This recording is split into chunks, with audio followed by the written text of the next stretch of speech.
Hello hello hello, आप सभी बच्चों को एमआर का बहुत बहुत नमस्कार। स्वागत है द सुपर एनर्जेटिक लक्ष्य नीट बैच में। और लक्ष्य नीट बैच में थोड़ी देरी के लिए हम आपसे क्षमा चाहते हैं। एक्चुअली मैं ट्रैवल कर रहा हूँ और ट्रैवल किस कारण से कह रहा हूँ वो भी मैं जल्दी आपको बता दूंगा। तो ट्रैवल मैं कर रहा था और साथ साथ में आपका नुकसान ना हो, इसलिए मैं बहुत ज़्यादा डिस्टेंस ट्रेवल करके भागते हुए आपकी क्लास लेने आया हूँ।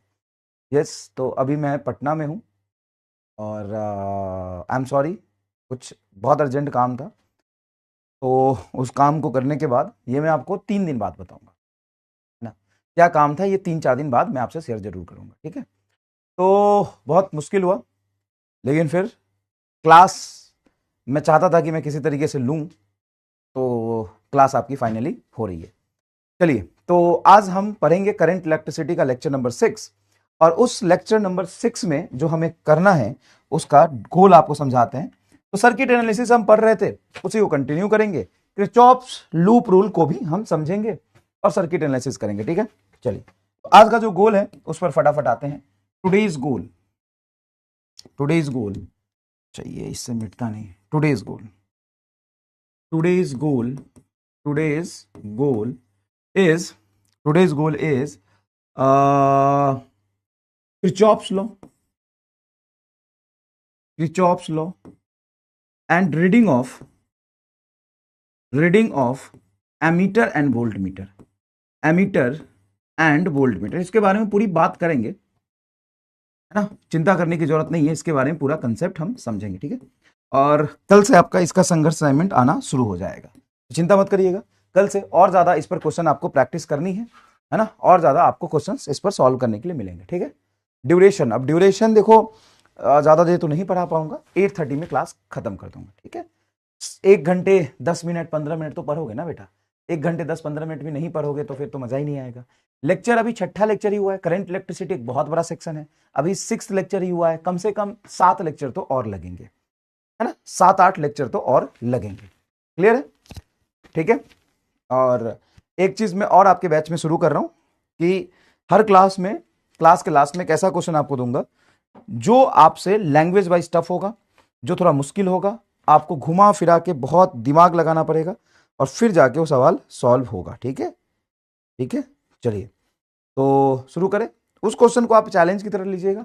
वो 90% केस में सॉल्व नहीं होगा, लेकिन आपको उसमें सीखने को मिलेगा लैंग्वेज क्या होता है, किस तरीके से हम अप्रोच कर सकते हैं, फिर उसका सॉल्यूशन बताऊंगा तो आपको मजा भी आएगा पढ़ने में, ठीक है। चलिए शुरू करते हैं, शुरू करते हैं। चलिए साहब, तो सबसे पहले ये सवाल मैंने आपको करने के लिए दिया था कि इस लूप में करंट की वैल्यू बताओ क्या होगी, है ना। करंट की वैल्यू बताओ क्या होगी।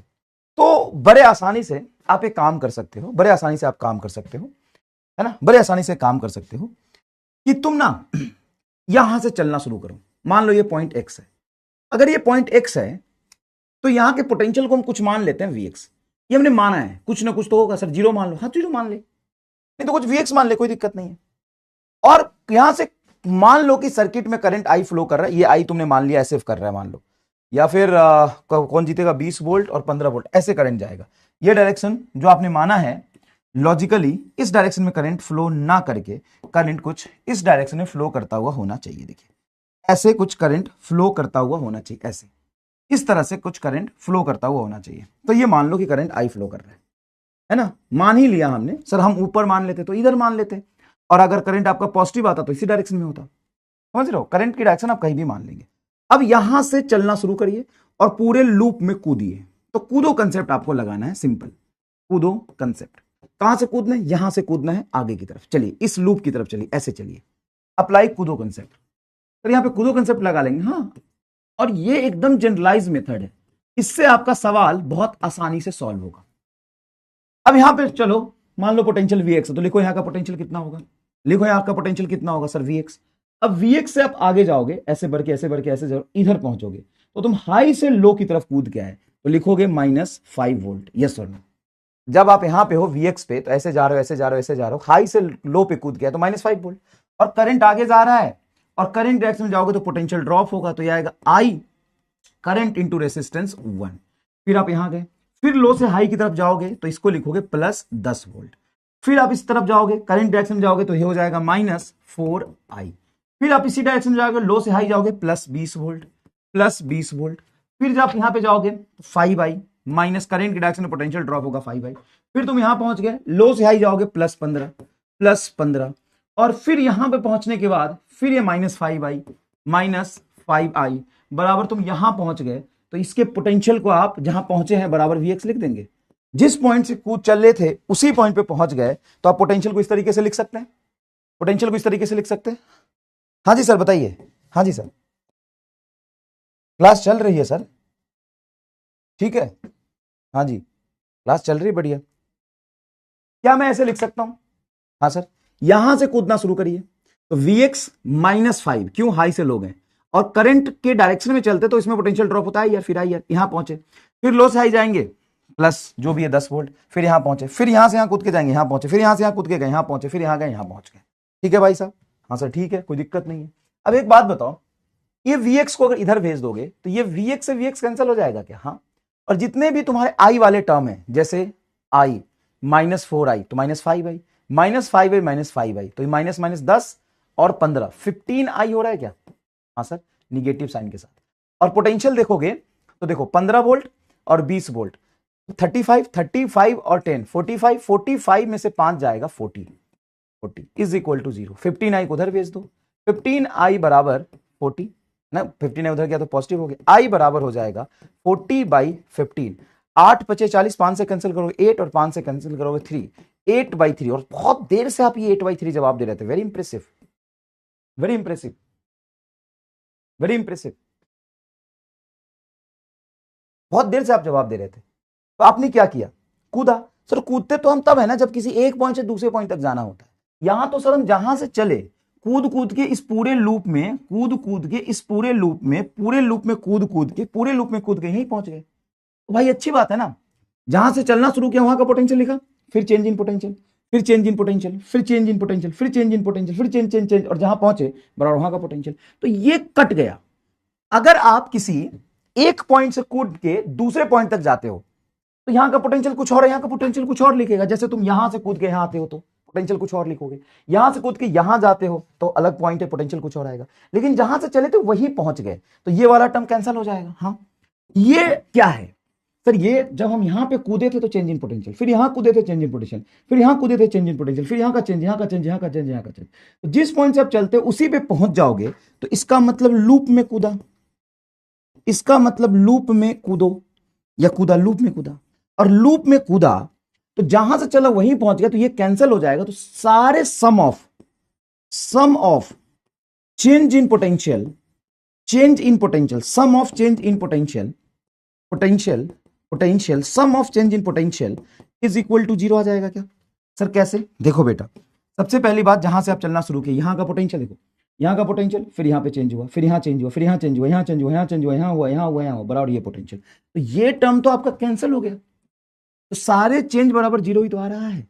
हाँ, तो ये आपका कूदो कंसेप्ट है लूप में। तो लूप में कूदो कंसेप्ट लिखते हैं तो आप ऐसे लिख सकते हैं कि जहां से चले हम वहीं पहुंचेंगे, तो टोटल चेंज इन पोटेंशियल बराबर आ जाएगा 0। तो इसी को एक्चुअल में क्रिचॉप्स लॉ कहते हैं। यही आपका क्रिचॉप्स लॉ है।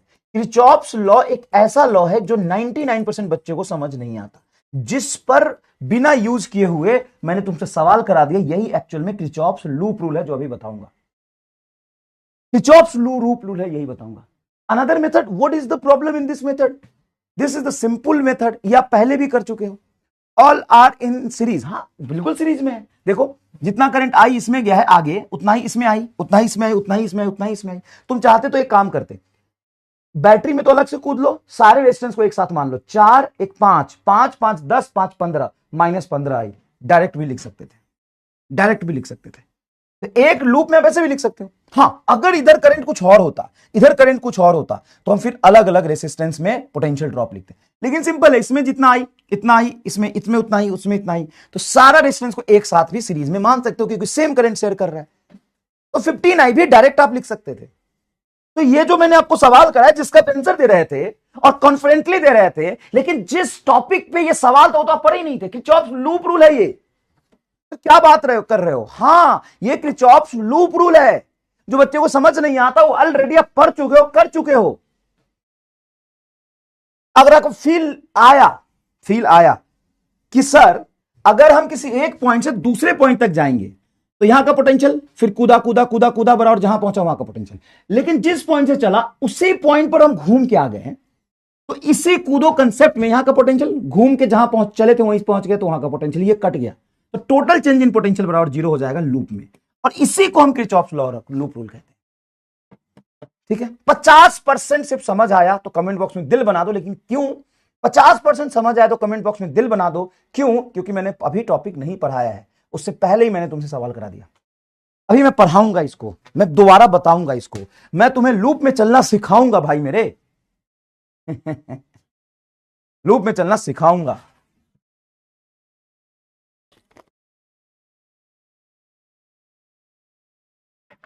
पचास परसेंट, क्योंकि कोई अगर भारी कंसेप्ट है, मुश्किल कंसेप्ट है, तो उसमें सवाल से सब कुछ आपको समझ नहीं आएगा। पहले हम थ्योरी पढ़ेंगे, 2 सवाल करेंगे, 4 करेंगे, 5 करेंगे, तब 100% आपको कॉन्फिडेंस आएगा। एक सवाल में 100% नहीं आएगा। लिखिए इसको, बिल्कुल इसको लिखना है, ये होमवर्क आपको दिया था। आइए अब आगे पढ़ते हैं, आइए आगे पढ़ते हैं, आपको समझाते हैं। ये है पहला law, Kirchhoff's point rule. Kirchhoff's point rule ये है based on conservation of charge, based on conservation of charge, based on conservation of charge. ये कहता है कि charge can not be created, can not be destroyed. इसीलिए at any junction किसी भी junction पे टोटल इनकमिंग करंट बराबर total outgoing current होता है। किसी भी जंक्शन पे टोटल इनकमिंग करंट बराबर टोटल आउटगोइंग करंट होता है। क्यों करंट होता है?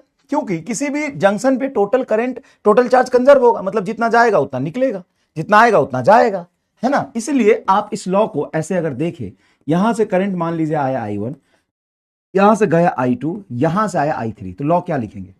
इस जंक्शन पे कितना आया, मैंने ऐसे रैंडम माना है डायरेक्शन, इस जंक्शन पे कितना आया सर? I1 आया, I3 आया, तो टोटल आने वाला I1 प्लस I3 बराबर टोटल जाने वाला I2। अगर ये भी आ रहा होता तो सारा आने वाला बराबर जाने वाला 0। ये किरचॉफ्स पॉइंट रूल, ये तो आप पहले ही पढ़ चुके हैं। हाँ सर ये तो हम जानते हैं, ये तो हम 10वीं में पढ़ चुके थे, ये तो हम 10वीं में पढ़ चुके थे, ठीक है, ये तो हम 10th में पढ़ चुके थे। अब दूसरा है Kirchhoff's loop rule. Kirchhoff's loop rule ये क्या कहता है बेटा? तो किरचॉफ्स लूप रूल कहता है based on conservation of energy. यह है based on conservation of energy, conservation of energy. ये कंजर्वेशन ऑफ एनर्जी पर बेस्ड है। ये कहता है in any loop total change in potential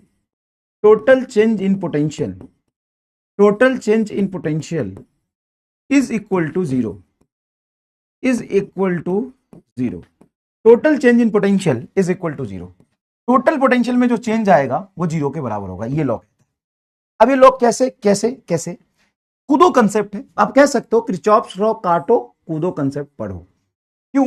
क्योंकि मैं कूदो कंसेप्ट से इसको प्रूफ करूंगा। मान लो यहां पे मैंने एक रेसिस्टेंस लगाया, यहां पे एक रेसिस्टेंस लगाया, यहां पे एक बैटरी लगाई। इस रेसिस्टेंस की वैल्यू R1, इस रेसिस्टेंस की वैल्यू R1, बैटरी की ईएमएफ है E, और करंट मान लो I ऐसे जा रहा है।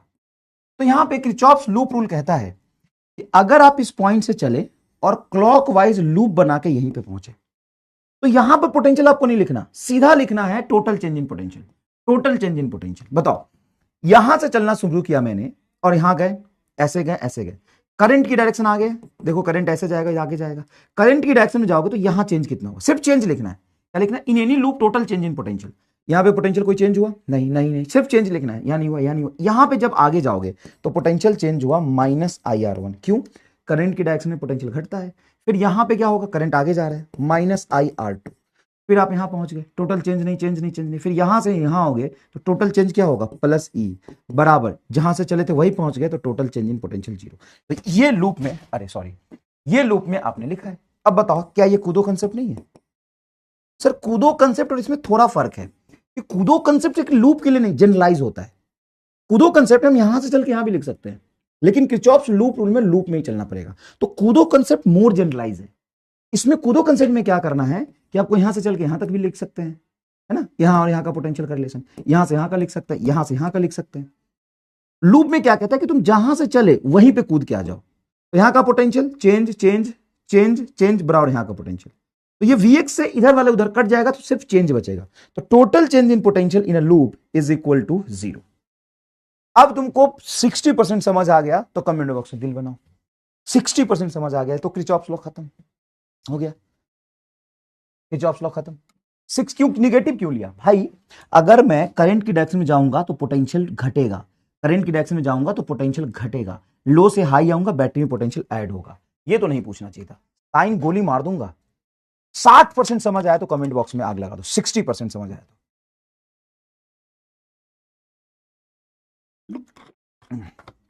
साइन तो नहीं पूछना चाहिए था बेटा, जो कूदो कंसेप्ट का साइन है वही यहां पे है। कूदो कंसेप्ट ज्यादा जनरलाइज हुआ, कूदो कंसेप्ट एक पॉइंट से कहीं भी दूसरे जगह जा सकते हैं, ये कहता है सिर्फ लूप में आना है। 60% समझ आया क्या? अच्छा चलो कूदो कंसेप्ट लगाते हैं। मान लो यहां से चले, यहां का पोटेंशियल है कुछ Vx, चलो Vx Vx यहां का पोटेंशियल लिखा, बताओ यहां पर कितना होगा? सर जितना यहां का पोटेंशियल है उसमें IR1 घटा दो, यही पे सिर्फ सवाल तुमको सॉल्व करना सिखाया था।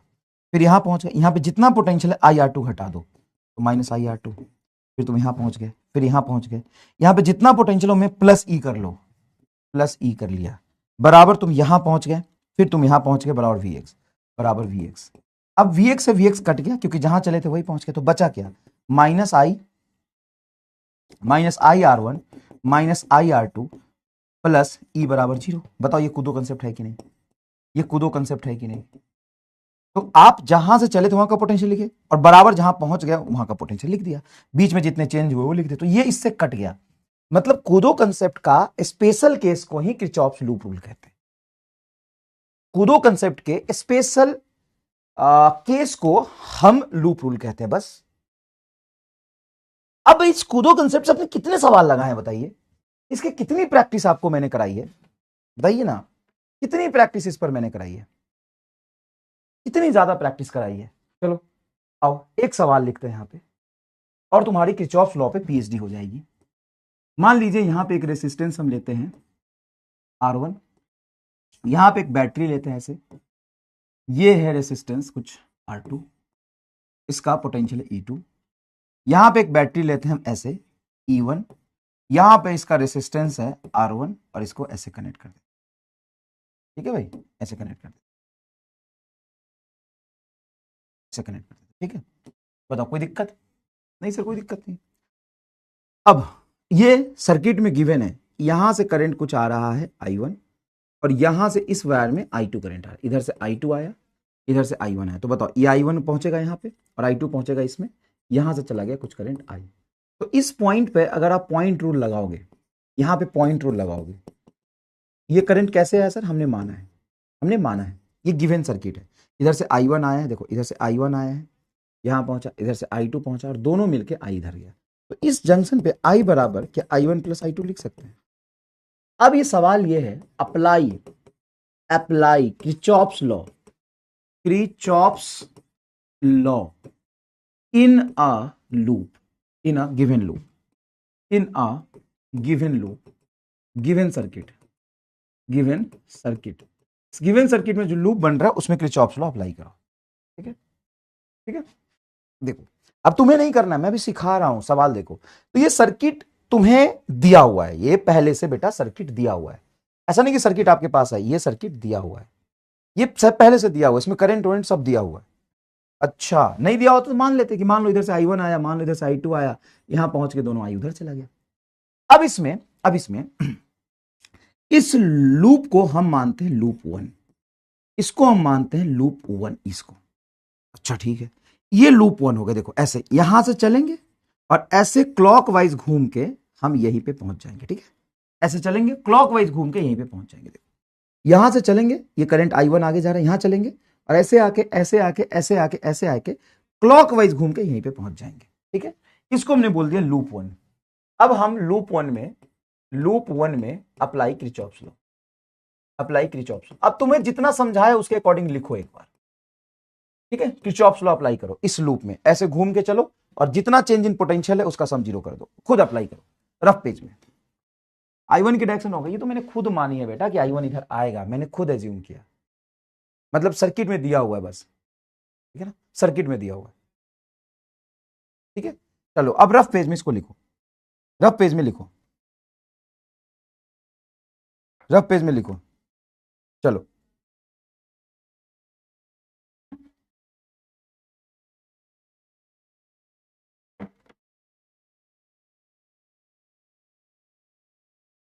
रफ पेज में लिखो,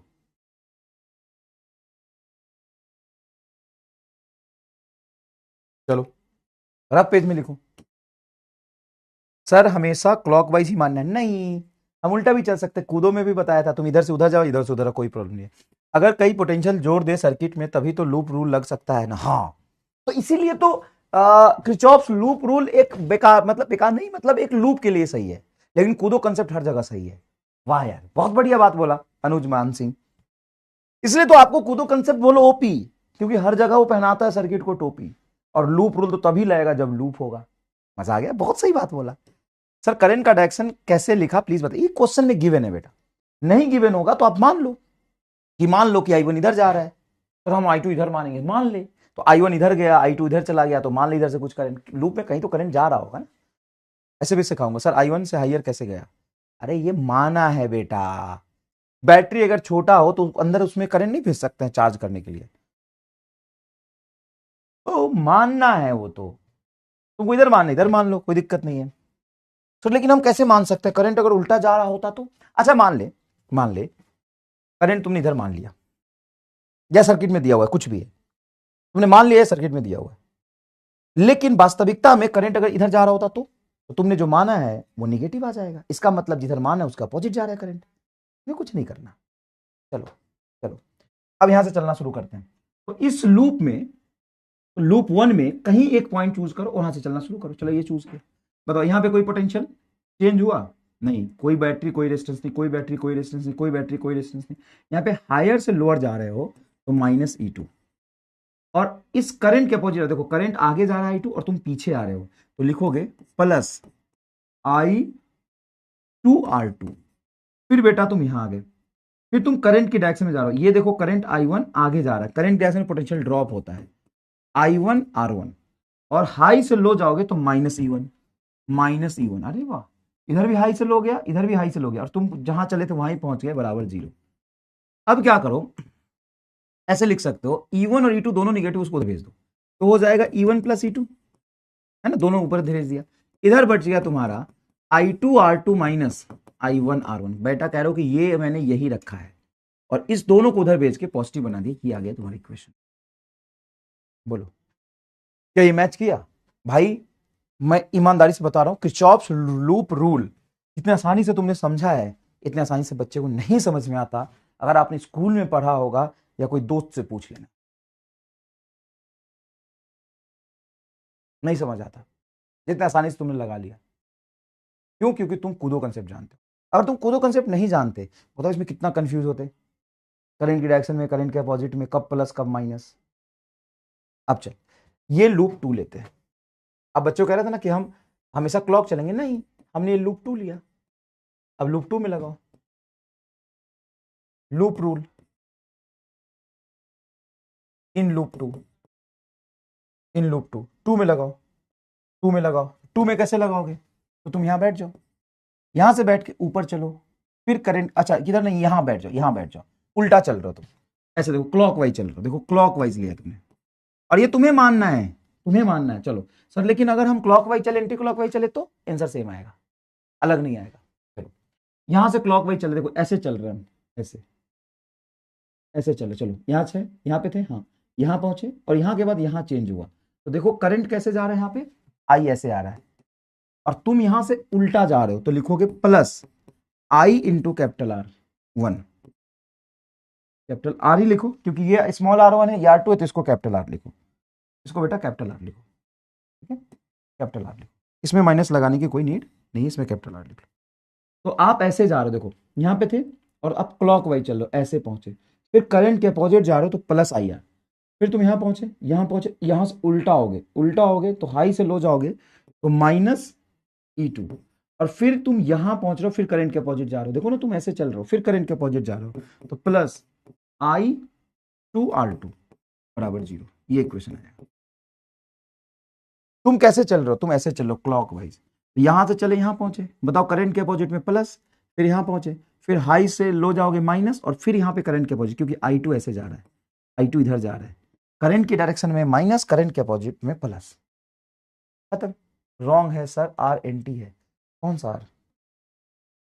करंट इधर आ रहा है लेकिन तुम लूप में इधर चल रहे हो, तो लूप में चल रहे हो उसके अकॉर्डिंग देखो, लूप में जो चल रहे हो ना बेटा उसके अकॉर्डिंग देखो, कोई बात नहीं, थोड़ी थोड़ी गलती होगी, अभी थोड़ी थोड़ी गलती होगी, घबराओ मत, तुम लूप के जिधर चल रहे हो उधर देखो। अब सबसे बड़े पूरे लूप में लगाएंगे तो पूरे लूप में किधर, इसमें बिगर लूप में, यहां से बड़े लूप से, ये लूप 3 है पूरा ऐसे कंप्लीट बड़ा वाला आउटर लूप 3, ये लूप में लगाएंगे, ये लूप 3 है, तो ऐसे एकदम, हाँ यहां से चलना शुरू करो, लूप 3 में लगाओ तो समझेंगे कि तुम सीख गए।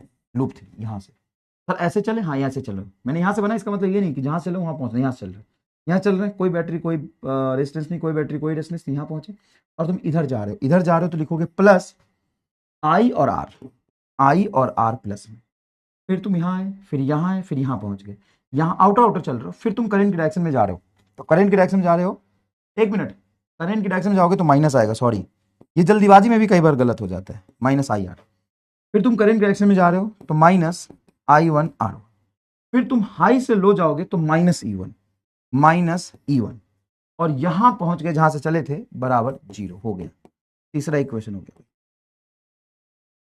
इसको देखो एक बार, वो एंटी क्लॉकवाइज है बेटा, करंट कहां जा रहा है उसको पहले नहीं देखना, पहले अपना लूप पकड़ना है कि तुम कहां चल रहे हो, पहले अपना लूप पकड़ो, और फिर उस लूप में करंट की डायरेक्शन में चलोगे तो माइनस आएगा, करंट का अपोजिट चलोगे तो प्लस आएगा।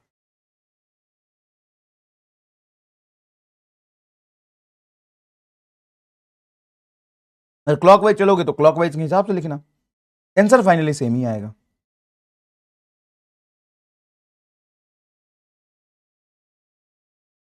आंसर फाइनली सेम ही आएगा।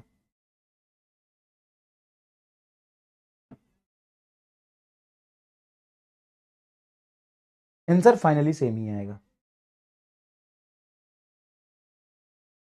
ठीक है। और आपको बताऊं, जेई मेन में तो कई बार और नीट में ऐसे जनरलाइज सवाल कई बार पूछती है, कई बार ऐसे सवाल पूछ लेते हैं, कई बार। एक सवाल मैं आपको देता हूं, इसको आप घर पे सॉल्व करके आंसर लिखना, इसमें आपको मार्क नहीं करना कि कौन सा सही है कौन सा गलत है, वो टेंशन नहीं लेना, लेकिन सवाल ऐसा पूछा हुआ है, मैं आपको देखता हूँ कहीं मिल जाए तो मैं आपको देता हूँ, आपको फील आएगा कि अच्छा सर ऐसा सवाल पूछते हैं, नहीं है क्या इसमें, रुक जाओ, इक्वेशन इक्वेशन इक्वेशन लिख, ये रहा,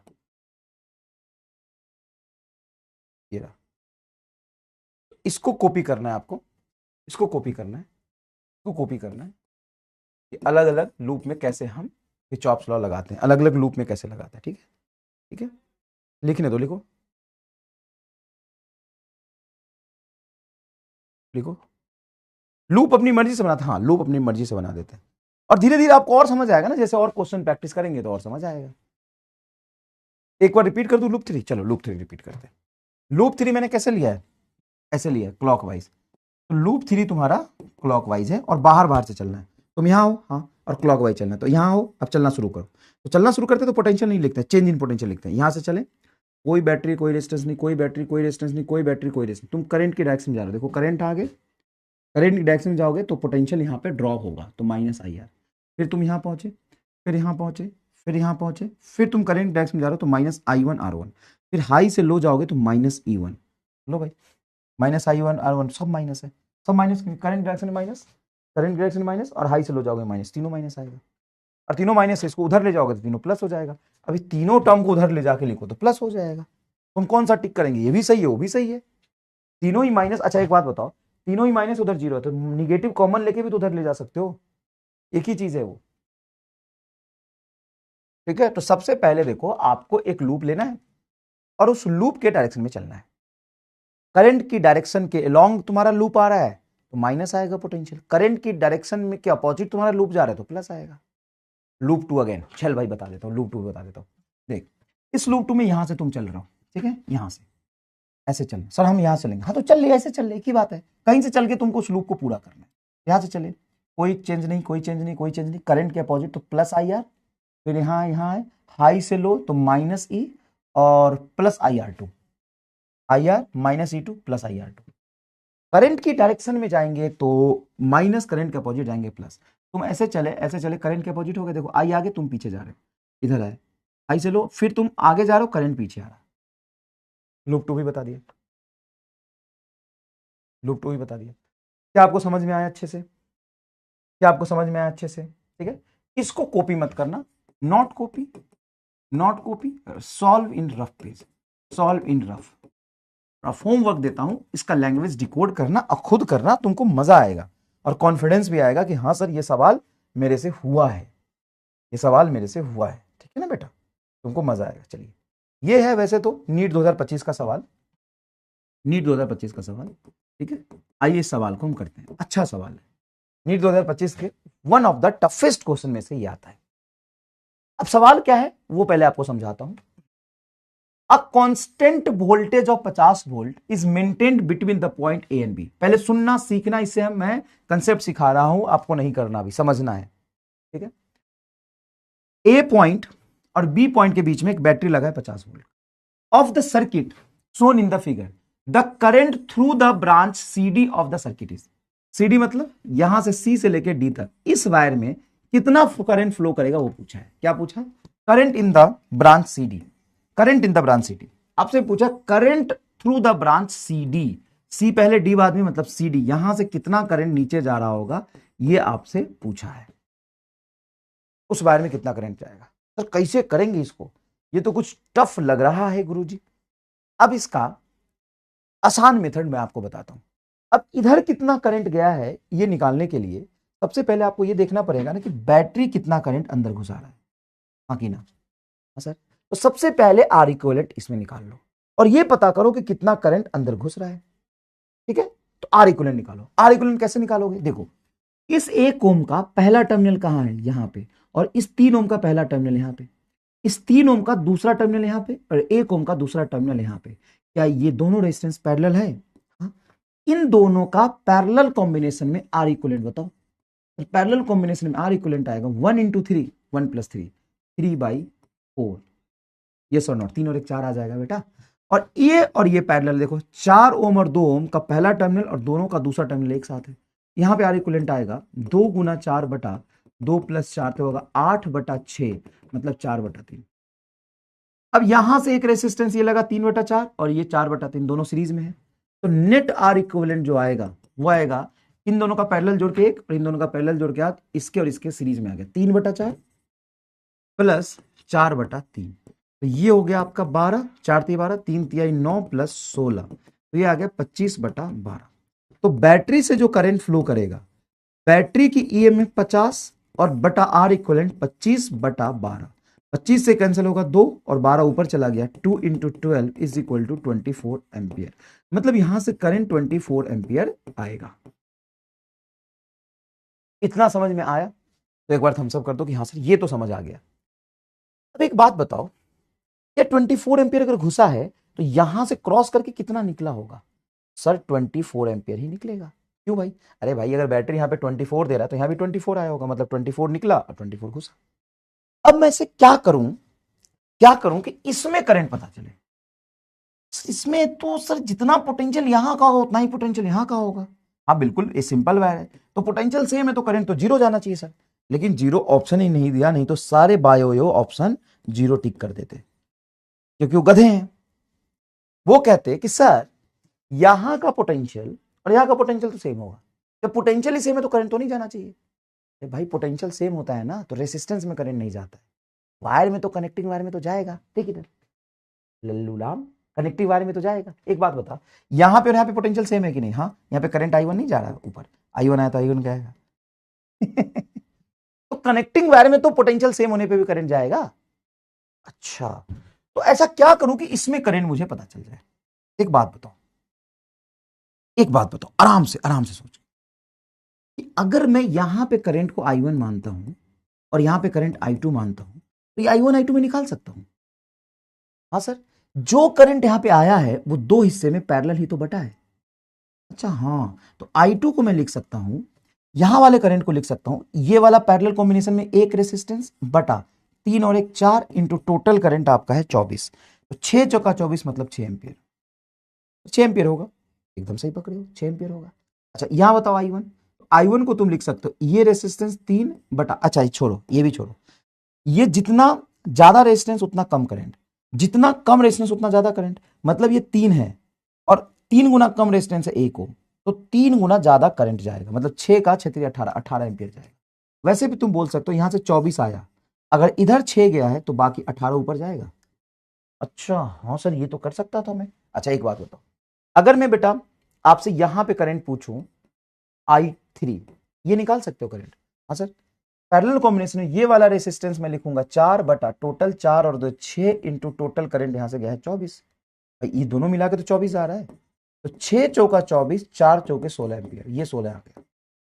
अब एक बात बताओ, यहां से कितना आ रहा था सर? 18 एम्पियर, 18 आया सर, 18 आया, उसमें से आगे कितना गया तुमने निकाल लिया, I3 16 है, मतलब आया 18, उसमें से 16 आगे चला गया, तो बचा हुआ 2 एम्पियर नीचे जाएगा।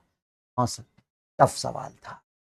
99% बच्चे नीट 2026 में इसको छोड़ के आए थे, छोड़ के स्किप करके आए थे, स्किप करके आए थे। पैरेलल कॉम्बिनेशन में करंट कैसे बांटते हैं उसका एक फॉर्मूला भी तो बताया हुआ है, तो ज्यादा गुना भाग किए बिना डायरेक्ट फॉर्मूला से भी लगा सकते हो आप, है ना। तो आपको क्या करना है, आपको क्या करना है कि अगर ये पैरेलल है तो ये करंट निकाल सकता हूं, ये करंट निकाल सकता हूं, 24 में कितना करंट डिवाइड हुआ है ऊपर नीचे, ये करंट पता है, यहां भी कंसेप्ट लगा सकता हूं। अच्छा सर, इसका मतलब ये हुआ कि सर यहां से अगर 2 एम्पियर नीचे आया है और यहां 6 था, तो टोटल 8 हो जाना चाहिए यहां पे। अब अगर 8 आता है तभी ये सही माना जाएगा। देखो इधर से 6 आ रहा था, निकाला है, और इधर से तुम्हारा कितना आ रहा है सर? इधर से आ रहा था मेरा सर 2, तो 6 और 2 8 आना चाहिए, निकालते हैं चलो। यहां पे जो करंट आता है पैरेलल कॉम्बिनेशन, ये वाला रेसिस्टेंस बटा 4 2 6 इंटू टोटल करंट 24, 6 चौका 24 है ना, 6 चौका 24, 4 दूना 8 एम्पियर। देखो प्रूफ हो गया, ये आया 6 लेकिन इधर गया 8, तो सर ये वाला करंट तो निकालने की जरूरत नहीं थी, सीधा 24 में से कितना यहां गया निकाल लिया पैरेलल कॉम्बिनेशन के कंसेप्ट से, और यहां 24 निकला तो यहां से कितना गया वो निकाल लिया, यहां से आया और यहां गया, उसका डिफरेंस नीचे गया होगा, ये करंट निकालने की जरूरत नहीं है। ये धीरे धीरे आपको डेवलप हुआ कंसेप्ट कि क्या कर सकते हैं क्या नहीं कर सकते। पॉइंट रूल लगा, यस, पॉइंट रूल हमने सी पर लगाया, पॉइंट रूल एट सी लिख देता हूं, पॉइंट रूल एट सी, रूल एट सी, सी पर पॉइंट रूल लगा, यहां से करंट गया I1 आपका 18 एम्पियर, I1 प्लस I1, एक मिनट, I1 बराबर आने वाला करंट कौन सा है I1, जाने वाला करंट है आपका I3 और I3 प्लस I, तो आया 8, गया है 6 प्लस I बराबर आ गया 8 minus 6 is equal to 2 ampere, is equal to 2 ampere. बताइए बताइए, incoming current is equal to outgoing current, बोलिए। अब आपको लगता है कि सर ऐसा क्वेश्चन एक और हमको दोगे ना तब हम समझ पाएंगे कि क्या करना चाहिए। सर एक क्वेश्चन से तो कंसेप्ट थोड़ा थोड़ा क्लियर हुआ। कॉपी करना है, यस कॉपी करना है, आप चाहो तो जगह छोड़ सकते हो, अब बाद में कॉपी कर लो। अच्छा सवाल है, अच्छा सवाल है, अच्छा सवाल है। एक और दोगे मास्टर तब हमको समझ आएगा कि क्या करना चाहिए, एक और दोगे मास्टर तब हमको समझ आएगा। मास्टर तुमको एक और दे देता है, क्या दिक्कत है इसमें, करो, डू इट नाउ। बोला है find reading of ammeter. Ammeter क्या होता है कि किसी भी वायर में कितना करंट जा रहा है ये तुमको पता करना है, तो छू के तो पता करोगे नहीं, कोई इंस्ट्रूमेंट लगाओगे। तो यहां पे मान लो कि मैंने कोई इंस्ट्रूमेंट लगा दिया ए एक एमीटर का सिंबल है, ये जहां लगा दोगे उस वायर से बहने वाला करंट बताएगा। तो एमीटर की रीडिंग बताओ, मतलब इस वायर से बहने वाला करंट बताओ कितना होगा, ठीक है।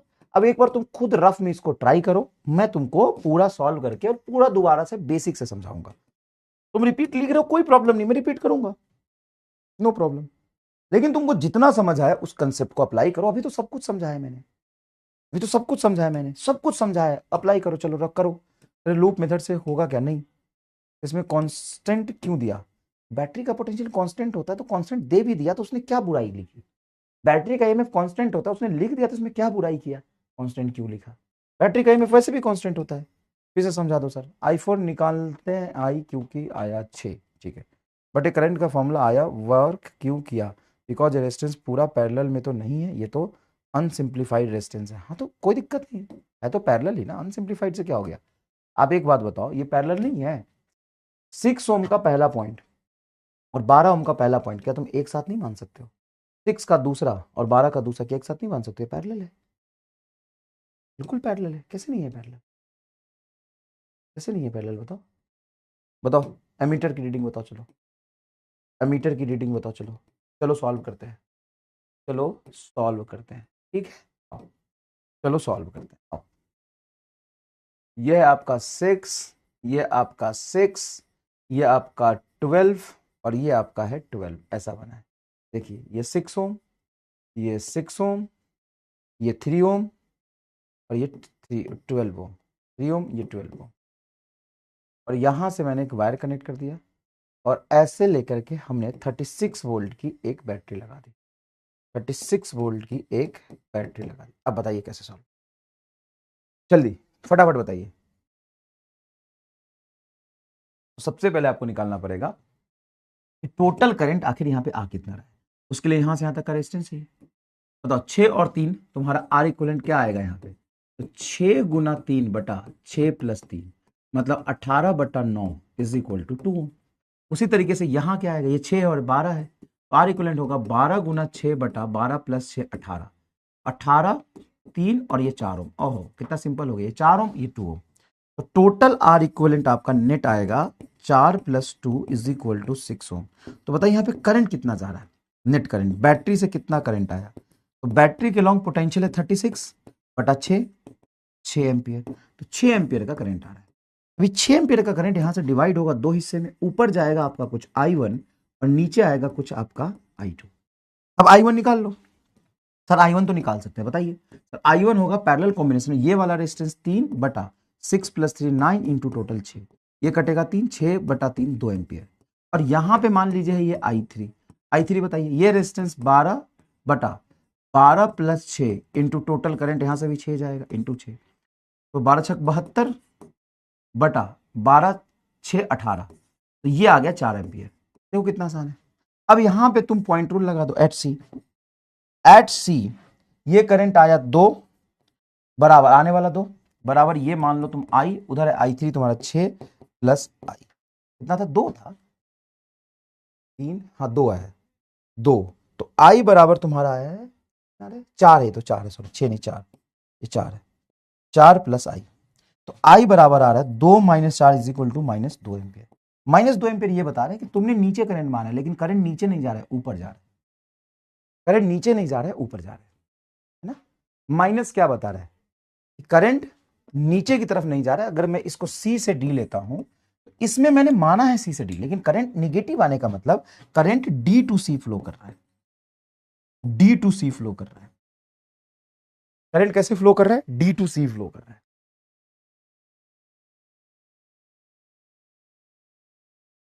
D टू C फ्लो कर रहा है, ठीक है ठीक है। अब बताओ तुमको कोई डाउट था? अब थोड़ा और समझ में आया कि नहीं? क्या कैलकुलेशन है पहले बार कंपेयर में, क्या अब थोड़ा आसानी से समझ आया? हाँ सर पहले तो बहुत कुछ लग रहा था। यही होता है बेटा, जो क्वेश्चन तुमको टफ लगे ना उसको एक बार देख के सॉल्व करो, एक बार रफ में सॉल्व करो, अकेला मतलब सब कुछ बंद कर दो, दोबारा सॉल्व करो, आंसर आ जाए फिर एक बार और सॉल्व करो। जब तुम सेम ही सवाल को आंसर आने के बावजूद, समझ में आने के बावजूद भी 2 बार सॉल्व कर लोगे, अपने आप तुमको आसान लगने लगे। एक क्वेश्चन है उसका तुमने 2 बार सॉल्यूशन कर लिया है ना, सॉल्व सब समझ में आ गया, आंसर भी आ गया, सब ठीक है, उसको एक बार और करो। वो जब तुम तीसरी चौथी बार कर रहे होगे तुमको अपने आप आसान लगने लगेगा, आसान लगने लगेगा। लास्ट स्टेप क्या बताऊं? सी पर आया इधर से 2, देखना I1 इधर से आया 2, गया इधर I3 और जाता हुआ मैंने I माना है, तो आने वाला 2 और जाने वाला 4 प्लस I निगेटिव आ गया मतलब ऊपर गया, जो जिधर मैंने माना उधर नहीं जा रहा, ऊपर आ रहा है, ठीक है। अब सुनना, अब सुनना, ये करंट बिना कैलकुलेशन के क्या देख के बता सकते हो कि किधर से किधर आना चाहिए? बिना कैलकुलेशन के किधर से किधर करंट जाना चाहिए देख के बता सकते हो। तो कैसे? आओ एक बात बताओ, सीरीज में करंट सेम रहता है और पैरेलल में करंट डिवाइड होता है। पैरेलल में किसमें ज्यादा करंट जाता है? जिसमें रेसिस्टेंस छोटा उसमें ज्यादा करंट, क्योंकि पैरेलल में current inversely proportional to resistance. मानते हो? हाँ सर। अब एक बात बताओ बेटा, एक बात बताओ, एक बात बताओ, एक बात बताओ, यहां से करंट 24 एम्पियर आया, ठीक है, एक में ज्यादा जाएगा कि तीन में? तो छोटे रेसिस्टेंस में ज्यादा करंट जाएगा। अगर ये ज्यादा करंट यहां गया है, ऑब्वियस सी बात है, ज्यादा आ गया है तो थोड़ा बैलेंस करने के लिए नीचे की तरफ जाएगा, क्योंकि इसमें ज्यादा आ गया है। अभी 2 और 4 में देखोगे तो यहां ज्यादा जाएगा, लेकिन 2 के कंपेयर में तो 1 में ज्यादा आया होगा ना। तो 1 एम्पियर में चूंकि ज्यादा करंट आया है तो सी से डी की तरफ करंट जाएगा।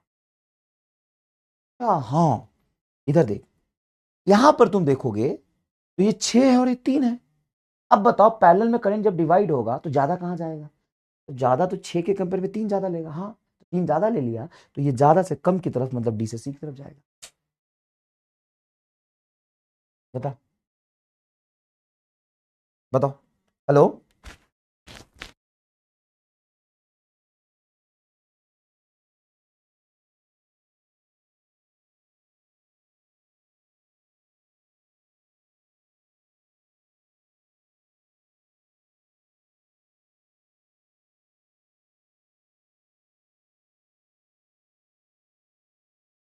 ठीक है सर, बताइए।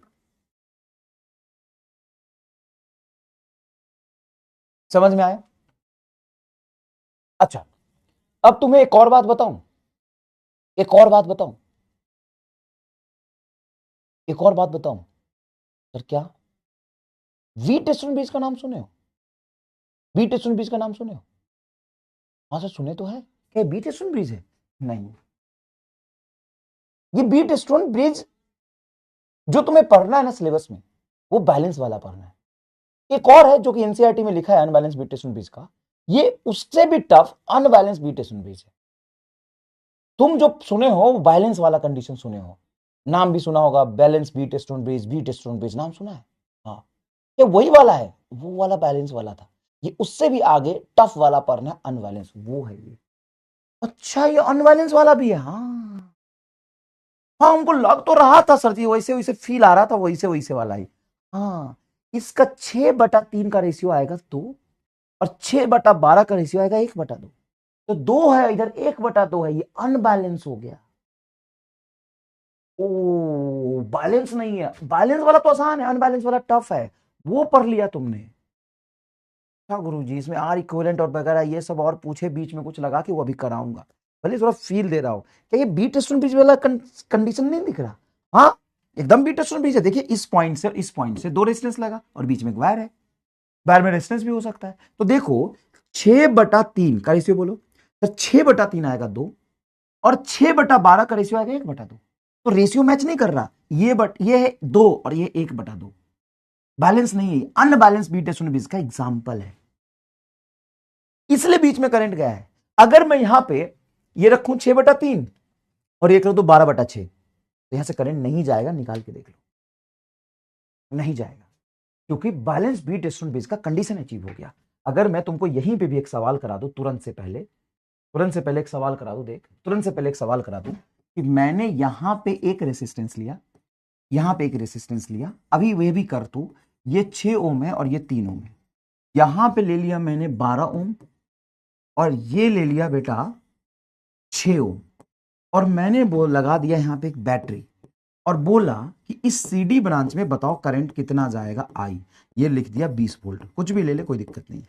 यहां पे करंट बताओ कितना जाएगा, तुम्हें आई पूछे, ये सवाल लिख लेना, कॉपी कर लेना, फाइंड आई, फाइंड आई, आई की वैल्यू क्या होगी? आंसर आएगा अब बिग जीरो, आंसर आएगा big zero, balance Wheatstone bridge का कंडीशन अचीव हो रहा है।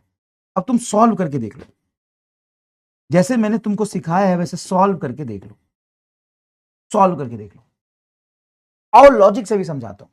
पहले तो बैलेंस बी टेस्टन ब्रिज का कंडीशन जैसे देखो, इधर देखो, 6/3 2, 12/6 भी 2, पहली बात। तो दूसरी बात, मान लो कि यहां पे करंट कुछ आया, करंट आया, तो करंट जब डिवाइड होगा, क्या इसके कंपेयर में यहां पे आधा करंट जाएगा, ज्यादा रेजिस्टेंस में कम जाता है, या मानो इसके कंपेयर में यहाँ डबल जाएगा। हाँ सर, जितना यहाँ करंट जाएगा उसका यहाँ डबल जाएगा, और ऑब्वियस सी बात है जितना यहाँ जाएगा उसका यहाँ डबल जाएगा, सेम ही रेशियो रहेगा ना। एकदम बेसिक समझा रहा हूँ, मतलब तुम समझने की कोशिश करो कि मैंने तुम्हें बैलेंस बीट बीज नहीं पढ़ाया, मैं सर्किट एनालिसिस किया, तो मैं सर्किट एनालिसिस के कंसेप्ट से चीजें फील दिला रहा हूँ। बीट बीज प्रूव भी करूंगा, समझाऊंगा भी, वो तो आएगा, लेकिन बिना बीट बीज पढ़े आपको मैं बीट बीज के सवाल करा दिए, वो बैलेंस और अनबैलेंस दोनों। ये है पावर ऑफ बायो समाज। बीटा बिना बीट बीज पढ़े मैंने आपको बैलेंस बीट बीज के और अनबैलेंस बीट बीज के दोनों सवाल करा दिए। बताइए,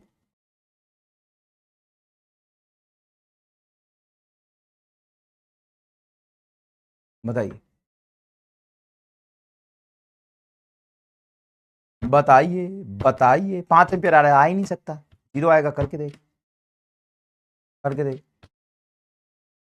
करके देख, कर करके देख, कर कर कर करके देख, कर कर कर कर कर करके देख, कर कर कर कर कर कर कर कर करके देख, कर कर कर कर करके कर कर कर करके कर करके देख, कर कर करके कर कर करके कर कर करके कर करके देख। चलो, ऐसे सवाल फ्रीक्वेंटली आस्क्ड है, सर्किट बेस्ड सवाल है, इसमें तो आपको खुद सोच के समझ के करना है। क्या है सवाल, देखिए।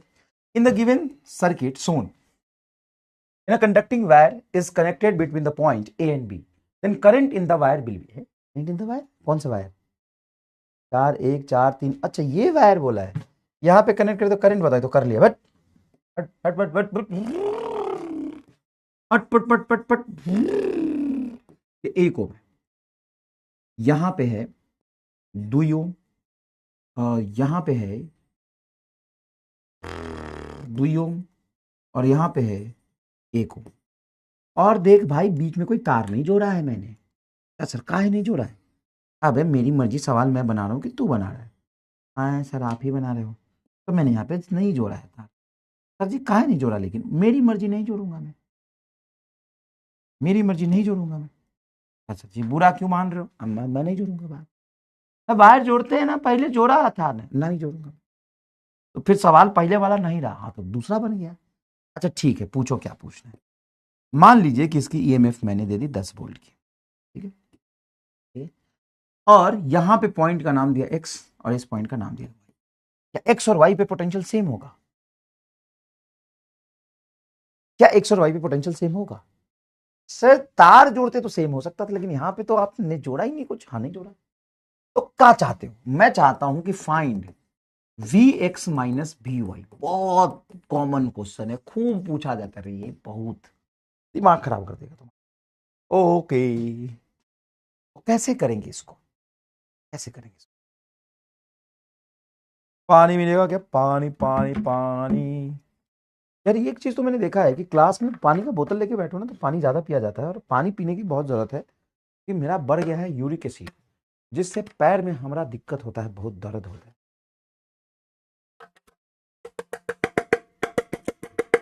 कॉपी करना है क्या? भाई बहुत कॉमन सवाल है, इंपोर्टेंट है, तो कॉपी करना ही है।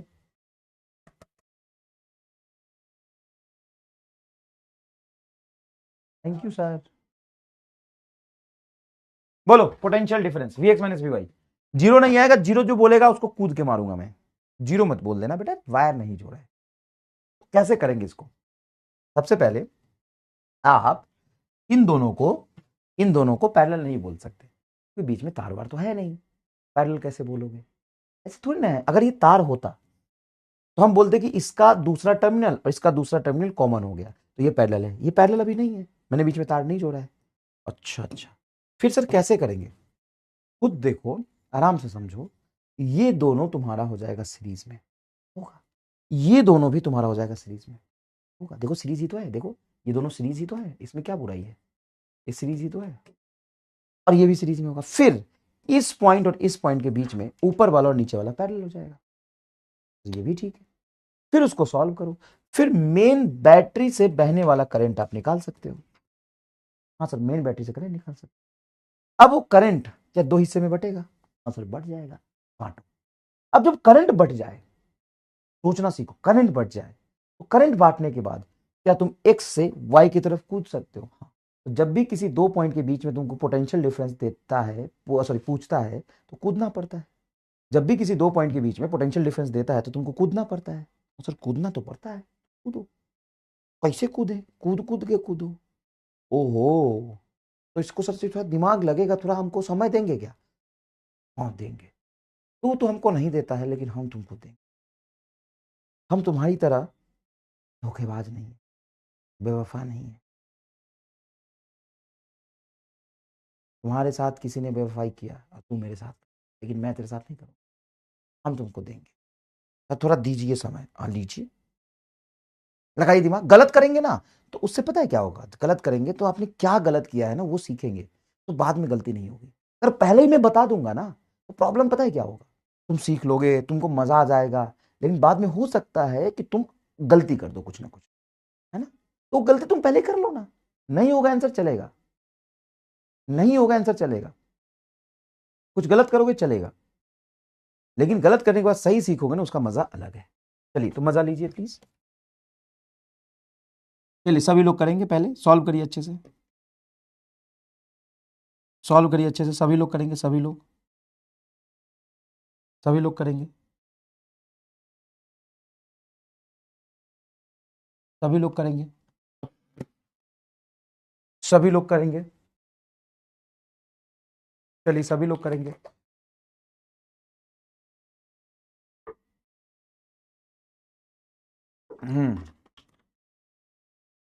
देखो कैसे होगा, देखो कैसे होगा। सबसे पहले तो तुमको भाई ये करना है कि इन दोनों को सीरीज में लेना है। तो बताओ यहाँ पे क्या आ जाएगा सर? 3 ओम। और इसको भी तुम्हें सीरीज में लेना है, तो ये क्या हो जाएगा? 3 ओम। कैसे? दो और एक, 3 ओम। फिर यहां से यहां तक तुमको बैटरी लगा हुआ है, कितने वोल्ट का? सो 10 वोल्ट का। तो बाय डिफॉल्ट तुमको ये पता होना चाहिए कि इसको पैरेलल में जोड़ने की जरूरत नहीं है। इस पॉइंट और इस पॉइंट के बीच में 10 वोल्ट का ही तो पोटेंशियल डिफरेंस है। तो यहां से ऊपर की तरफ करंट जाएगा तुम्हारा I1 10/3 एम्पियर, और नीचे की भी तरफ करंट जाएगा 10/3 एम्पियर। मतलब तो साफ यही पे दिख रहा था कि तुम्हारा यहां से जो करंट आया इधर गया है 10/3 एम्पियर I1, और इसमें भी गया है 10/3 एम्पियर। हो गया। अब तुम्हें Vx से Vy निकालना है, तो ऐसे कूद जाओ। चलो यहां से कूदो, Vx से कूदो, कूदो x से y की तरफ, ऐसे ऐसे चल के इधर से आके। तो बोलो यहाँ पोटेंशियल कितना है सर? Vx। तो यहाँ पे पोटेंशियल Vx, हाँ। और करंट के अपोजिट चलोगे तो लिखोगे +10/3 × 1। करंट के अपोजिट जाएंगे तो प्लस करेंगे, और यहाँ पे करंट की डायरेक्शन जाओगे तो माइनस करोगे, तो -2 × 10/3 बराबर ये Vy को इधर ले आओ, तो Vx minus Vy is equal to -20/3 और 10/3। तो 20/3 -10/3, 3 एलसीएम लेंगे, 10/3 volt is your correct answer. और आपने निकाला भी है 10/3 वोल्ट। बताइए, 20/3, 3 एलसीएम लोगे, 20 में से 10 जाएगा, 10/3 वोल्ट इज आंसर। बताओ।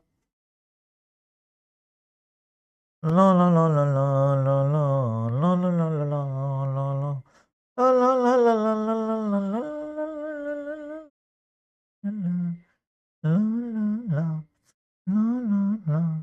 एक मेथड और है करने का, उसके बारे में भी तुमको सोचना चाहिए। सर क्या? सर ये हम ऐसे किए कि 10 वोल्ट की बैटरी यहाँ 0 मान लिया, ये 0 वोल्ट हो जाएगा, और इधर कूद के जाएंगे तो 10 वोल्ट होगा। अगर इधर 10 वोल्ट है, इधर 0 वोल्ट है, तो ये Vx निकल जाएगा, और यहाँ पे Vy भी अलग से निकाल सकते हो, फिर Vx माइनस Vy कर देना, आंसर आ जाएगा। लेकिन वो थोड़ा लेंदी होगा, ये ज्यादा आसान लगा। पैरेलल कॉम्बिनेशन में करंट निकाल के ज्यादा आसान लगा। नॉट मैच, तो देखो क्या दिक्कत हुई, थोड़ी गलती हो गई ना। बहुत बढ़िया, बहुत बढ़िया, इससे सीखने को मिलेगा। करंट बांटा तो रिपीट करने की जरूरत नहीं है बेटा। पैरेलल कॉम्बिनेशन में करंट मैंने तुमको निकालना सिखाया था। देखो ऐसा है, तुम यही देखो, इधर 0 माना तो ये 10 होगा, हाँ। ये 0 माना तो इधर 0, ये 10। अब बताओ 10 और 0 का डिफरेंस हो गया 10 वोल्ट का, और 2 और 1 3 ओम, तो 10/3, 10/3, 10/3। बताओ, बोलो।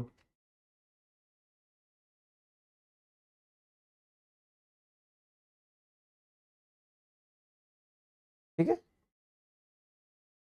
क्लियर, समझ आया? चीजें समझ आई, विजुअलाइज हुआ? यार ये क्या है, फंस जा रहा है ये।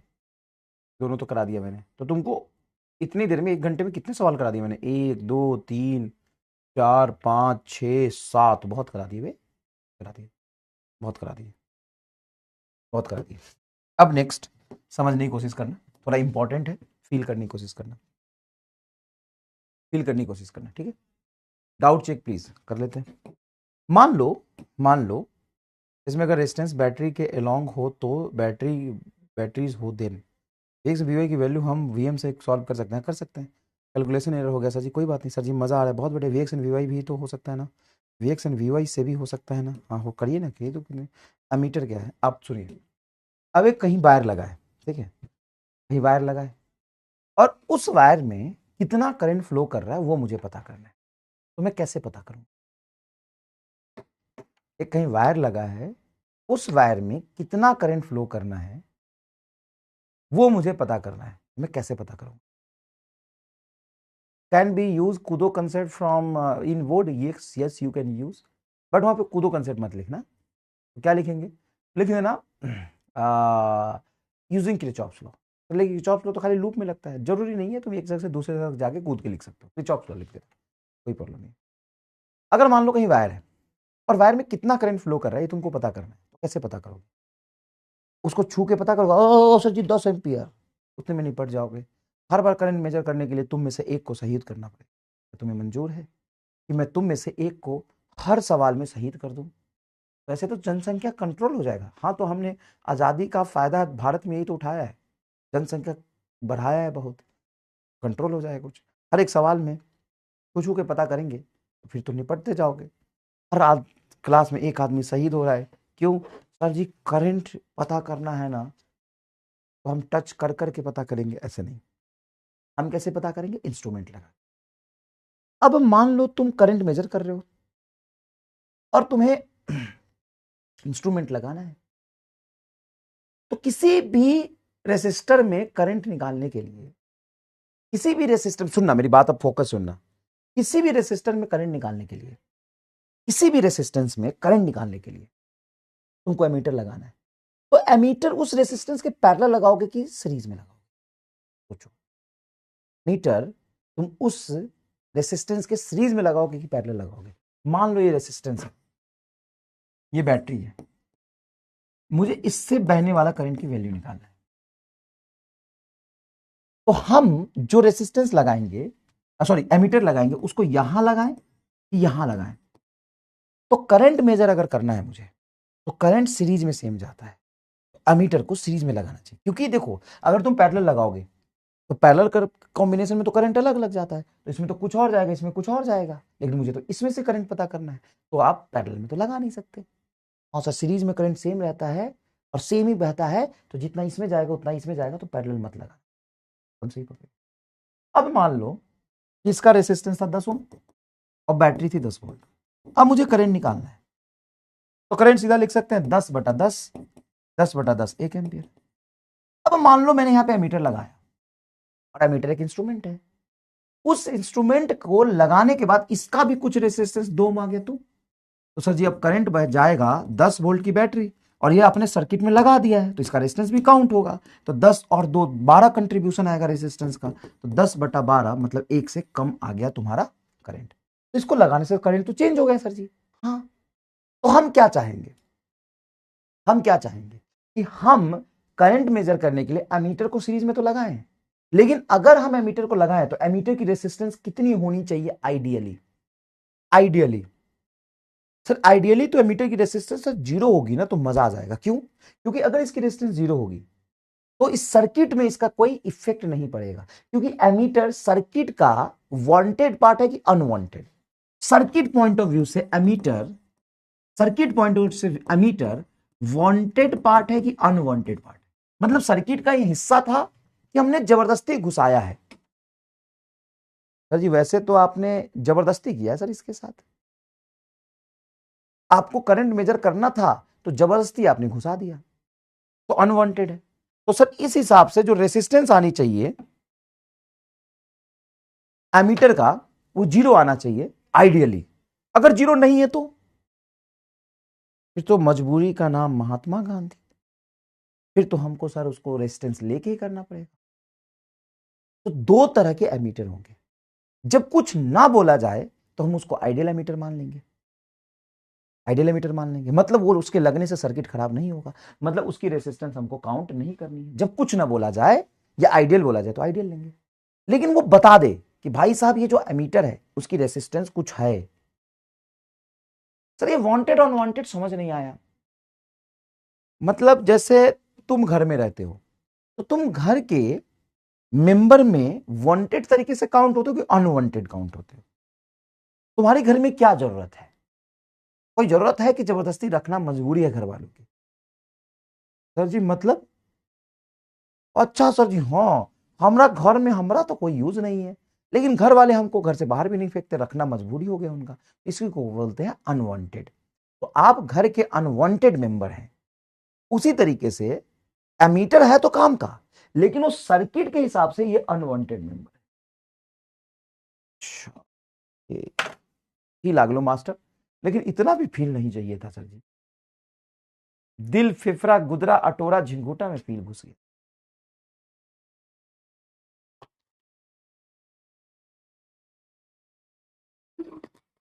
चलिए, क्या आपको पहला पॉइंट क्लियर हुआ? एमीटर हम अगर हम कहीं लगाते हैं तो कहां लगाएंगे? जहां करंट मेजर करना है उसको सीरीज में लगाएंगे। दूसरा, एमीटर अगर सीरीज में लगा है और एमीटर के बारे में कुछ नहीं बताया, उसकी रीडिंग पूछिए, तो एमीटर का रेजिस्टेंस हम 0 मानेंगे। वो लगा भी है लेकिन उसको लगा हुआ नहीं मानेंगे, क्योंकि वो अगर आइडियल है तो वो रेजिस्टेंस में कंट्रीब्यूट नहीं कर रहा है। अगर कुछ रेजिस्टेंस दिया हुआ है तो हम उसको कंसीडर करेंगे। ठीक है साहब जी, 1 मिनट रुकिए, हम घर वाले से पूछ के आते हैं कि हम वांटेड है कि अनवांटेड। पूछ ले, तुमको थोड़ा सा डाउट है तो पूछ ले, अब मैं क्या कर सकता हूँ? थोड़ा सा तुमको डाउट है तो पूछ ले। तो एमीटर क्या होता है? एमीटर एक इंस्ट्रूमेंट होता है जो हमारा करंट मेजर करता है। एमीटर एक इंस्ट्रूमेंट होता है जो करंट मेजर करता है। कैसे करंट मेजर करता है? तो ये सर्किट में बहने वाले करंट की वैल्यू बताता है। अच्छा सर ठीक है। अब दूसरी बात, अगर मुझे किसी रेसिस्टेंस में वोल्टेज मेजर करना है कि यहां पे कितना पोटेंशियल ड्रॉप हुआ है, तो क्या वोल्टेज मेजर करने के लिए हम एमीटर लगाएंगे? नहीं, एमीटर का काम एमीटर है। वोल्टेज मेजर करने के लिए हम वोल्ट मीटर लगाते हैं। तो वोल्ट मीटर को सीरीज में लगाएं गुरुजी? नहीं, वोल्ट मीटर को सीरीज में लगाने से उसका जो वोल्टेज होगा वो सीरीज में अलग होगा, तो ये मेजर ही नहीं करेगा। तो वोल्ट मीटर को हम पैरेलल लगाएंगे। अच्छा अच्छा, पैरेलल लगाएंगे तभी वो पैरेलल कॉम्बिनेशन में वोल्टेज सेम देगा। अब सर ये वोल्ट मीटर भी वांटेड पार्ट है कि अनवांटेड? ये भी अनवांटेड है, हमने वोल्टेज मेजर करने के लिए, जरूरत के लिए लगाया है। सर्किट का जरूरी हिस्सा तो नहीं है। नहीं सर, सर्किट का जरूरी हिस्सा नहीं है। बिल्कुल सही कहा सर, सर्किट का जरूरी हिस्सा नहीं है। अच्छा ठीक है, अब वोल्ट मीटर हमने लगा दिया। ठीक है, अब वोल्ट मीटर लगाने के बाद तुमसे पूछा है कि इसका रीडिंग बताओ कि ये वोल्ट मीटर कितना रीड करेगा। तो एक बात बताओ, इसको जब मैं पैरेलल लगाऊंगा, इस वोल्ट मीटर कुछ नहीं दिया है तो आइडियल मानेंगे, आइडियल वोल्ट मीटर मानेंगे। अगर आइडियल वोल्ट मीटर माना तो इसकी रेसिस्टेंस कितनी होनी चाहिए आइडियल वोल्ट मीटर? अगर तुम बोलोगे सर 0, तो 0 बोलने से तुम अगर कोई ऐसा 0 इंस्ट्रूमेंट का रेजिस्टेंस पैरेलल लगा देते हो तो शॉर्ट सर्किट हो जाएगा, यहां से कोई करंट ही नहीं जाएगा, तो पोटेंशियल ड्रॉप ही नहीं होगा। ये बड़ा समस्या है। देख बेटा, ये मान ले कि 10 ओम का रेसिस्टेंस है और ये तुम्हारी 20 वोल्ट की बैटरी है? और तुम कहते हो कि मैं ना एक ऐसा तार जोड़ दूंगा, एक ऐसा इंस्ट्रूमेंट ले लूंगा जिसका यहां से यहां तक कोई रेसिस्टेंस ही नहीं है, मतलब सिंपल वायर जैसा बिहेव करेगा। भाई साहब, सिंपल वायर जैसा बिहेव किया ना तो ये रेसिस्टेंस की तो डैश कर देगा। अब मान लो जो आई करंट आ रहा है वो आई इससे न जाके सीधा बाईपास हो जाएगा। जब करंट ही नहीं तो पोटेंशियल ही नहीं, भाई साहब ये बेकार हो जाएगा। आए, अबे सुनना, पैरेलल में अगर तू 0 रेजिस्टेंस लगा देगा तो सर्किट की ऐसी तैसी कर देगा। हाँ सर जी, भैंस की आंख ही तो गड़बड़ हो गया, कई भैंसिया पानी में। सर अब थोड़ा कम रखो सर जी, ज्यादा रखोगे तो दिक्कत होगा, कम रखो। अब अगर तुम इसका रेसिस्टेंस 1 ओम लेते हो, तो जब ये नहीं था तो सर्किट का करंट पूरा इसमें जा रहा था। जब 1 ओम लगा दोगे तो पैरेलल कॉम्बिनेशन में जिसका रेसिस्टेंस कम होता है, सारा करंट तो उसी से, उससे ज्यादा करंट चला जाएगा, ज्यादातर करंट चला जाएगा। तो अगर तुम 1 ओम लगाओगे तो सारा सारा सारा करंट इससे चला जाएगा। तो अलग लेवल का समस्या हो गया रे मास्टर, अब क्या करें। तो ऐसा लगा पैरेलल में वोल्ट मीटर कि अगर ये आइडियल है, आइडियल वोल्ट मीटर है, तो इसकी रेसिस्टेंस इनफाइनाइट होनी चाहिए। पर इनफाइनाइट से कौन हो दिक्कत ना कौन हो दिक्कत।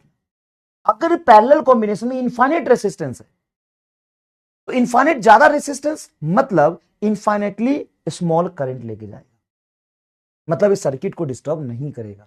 तो सीरीज में जब एमीटर लगाते हो तो उसका रेजिस्टेंस 0 होना चाहिए ताकि सर्किट को डिस्टर्ब ना करे, और पैरेलल में वोल्ट मीटर लगाते हो तो रेजिस्टेंस हाई होनी चाहिए ताकि उस सर्किट को डिस्टर्ब ना करे।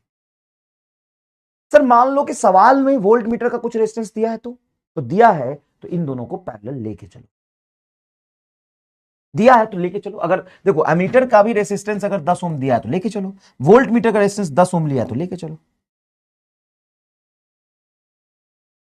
तो सर अगर यहां पे इनफाइनाइट रेजिस्टेंस हम मान लिया, चलो मान लिया इनफाइनाइट रेजिस्टेंस, मान लिया कि यहां पे इनफाइनाइट रेजिस्टेंस, तो सर्किट सॉल्व करते समय उसको कैसे सोचेंगे। सर्किट सॉल्व करते समय इस वोल्ट मीटर को आप ओपन वायर जैसा सोचेंगे। ओपन वायर जैसा क्यों? अब मान लीजिए कि 10 ओम है और यहां पे एक पैरेलल में हमने लगा दिया एक ऐसा इंस्ट्रूमेंट वोल्ट मीटर जिसकी रेसिस्टेंस है 1,00,000 ओम, और अब ऐसा आपने बैटरी जोड़ दिया। अब 1,00,000 ओम होने से जो नेट इक्विवेलेंट रेजिस्टेंस आएगा वो 10 के बराबर आएगा, और जो करंट आएगा वो पूरा का पूरा इसमें जाएगा, इधर से जाएगा नहीं। अगर ये करंट शेयर नहीं करेगा तो सर्किट खराब नहीं होगा। इनफाइनेटली लार्ज रेजिस्टेंस है इसलिए इनफाइनेटली स्मॉल करंट शेयर करेगा, मतलब इसको आप ओपन वायर जैसा मान सकते हो क्योंकि करंट ही नहीं जा रहा है।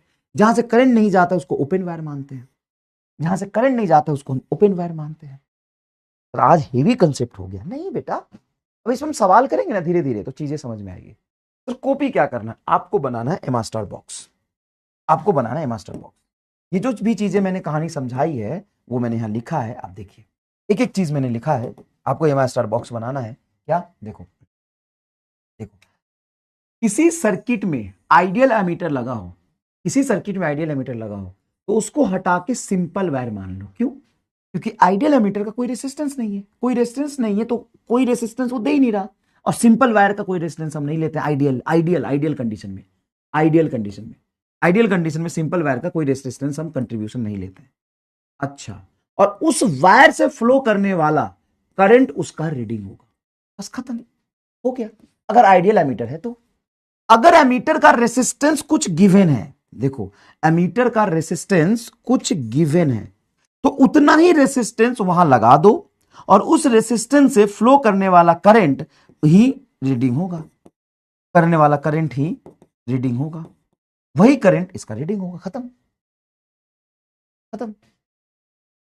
इधर देखो वोल्ट मीटर की अगर हम बात करें, वोल्ट मीटर की अगर हम बात करें तो देखिए समझने की कोशिश करिएगा, समझने की कोशिश करिएगा।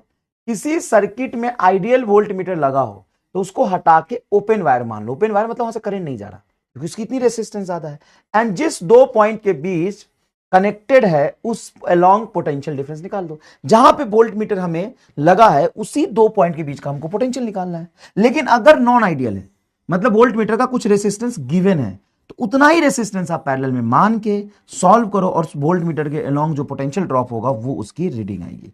अब यहां पे मैं दो पार्ट में एमीटर और वोल्ट मीटर आपको पढ़ाऊंगा, दो पार्ट में मैं आपको एमीटर और वोल्ट मीटर पढ़ाऊंगा। एक पार्ट में उसका एप्लीकेशन और दूसरे पार्ट में वो बनता कैसे वो सिखाऊंगा। तो अभी मैं आपको एप्लीकेशन बताऊंगा। एमीटर करता क्या है, करंट मेजर करता है। जहां मीटर लगा हो अगर आइडियल है तो सिंपल वायर मान लेंगे और उस वायर से बहने वाला करंट निकालेंगे। अगर नॉन आइडियल है तो उसका कुछ रेजिस्टेंस होगा, उसी रेजिस्टेंस से बहने वाला करंट निकालेंगे जो कि इसकी रीडिंग होगी। अगर वोल्ट मीटर है तो आइडियल वोल्ट मीटर है तो उसको हम ओपन वायर मान लेंगे और उस पॉइंट के बीच जहां पे वोल्ट मीटर लगा हम रीडिंग बताएंगे। अगर नॉन आइडियल है तो वोल्ट मीटर की कुछ रेजिस्टेंस होगी, उस वोल्ट मीटर को कुछ रेजिस्टेंस के साथ हमें ट्रीट करना है और उस वोल्ट मीटर में जो रीडिंग होगी उसको हम आंसर देंगे। अब यहां पे जो सवाल आगे आएगा वो ऑलरेडी सर्किट एनालिसिस का पार्ट होगा और वो सारे कंसेप्ट, वो सारे क्वेश्चन आप पहले कर चुके हो। मतलब तुम्हें बस इतना ही तो ध्यान रखना है कि एमीटर को डील कैसे करना है अगर आइडियल हुआ तो, वोल्ट मीटर को डील कैसे करना है अगर आइडियल हुआ तो, एमीटर अगर नॉन आइडियल है तो डील कैसे करना है, वोल्ट मीटर अगर नॉन आइडियल है तो डील कैसे करना है। इतना ही तो सीखना है बस तुम्हें।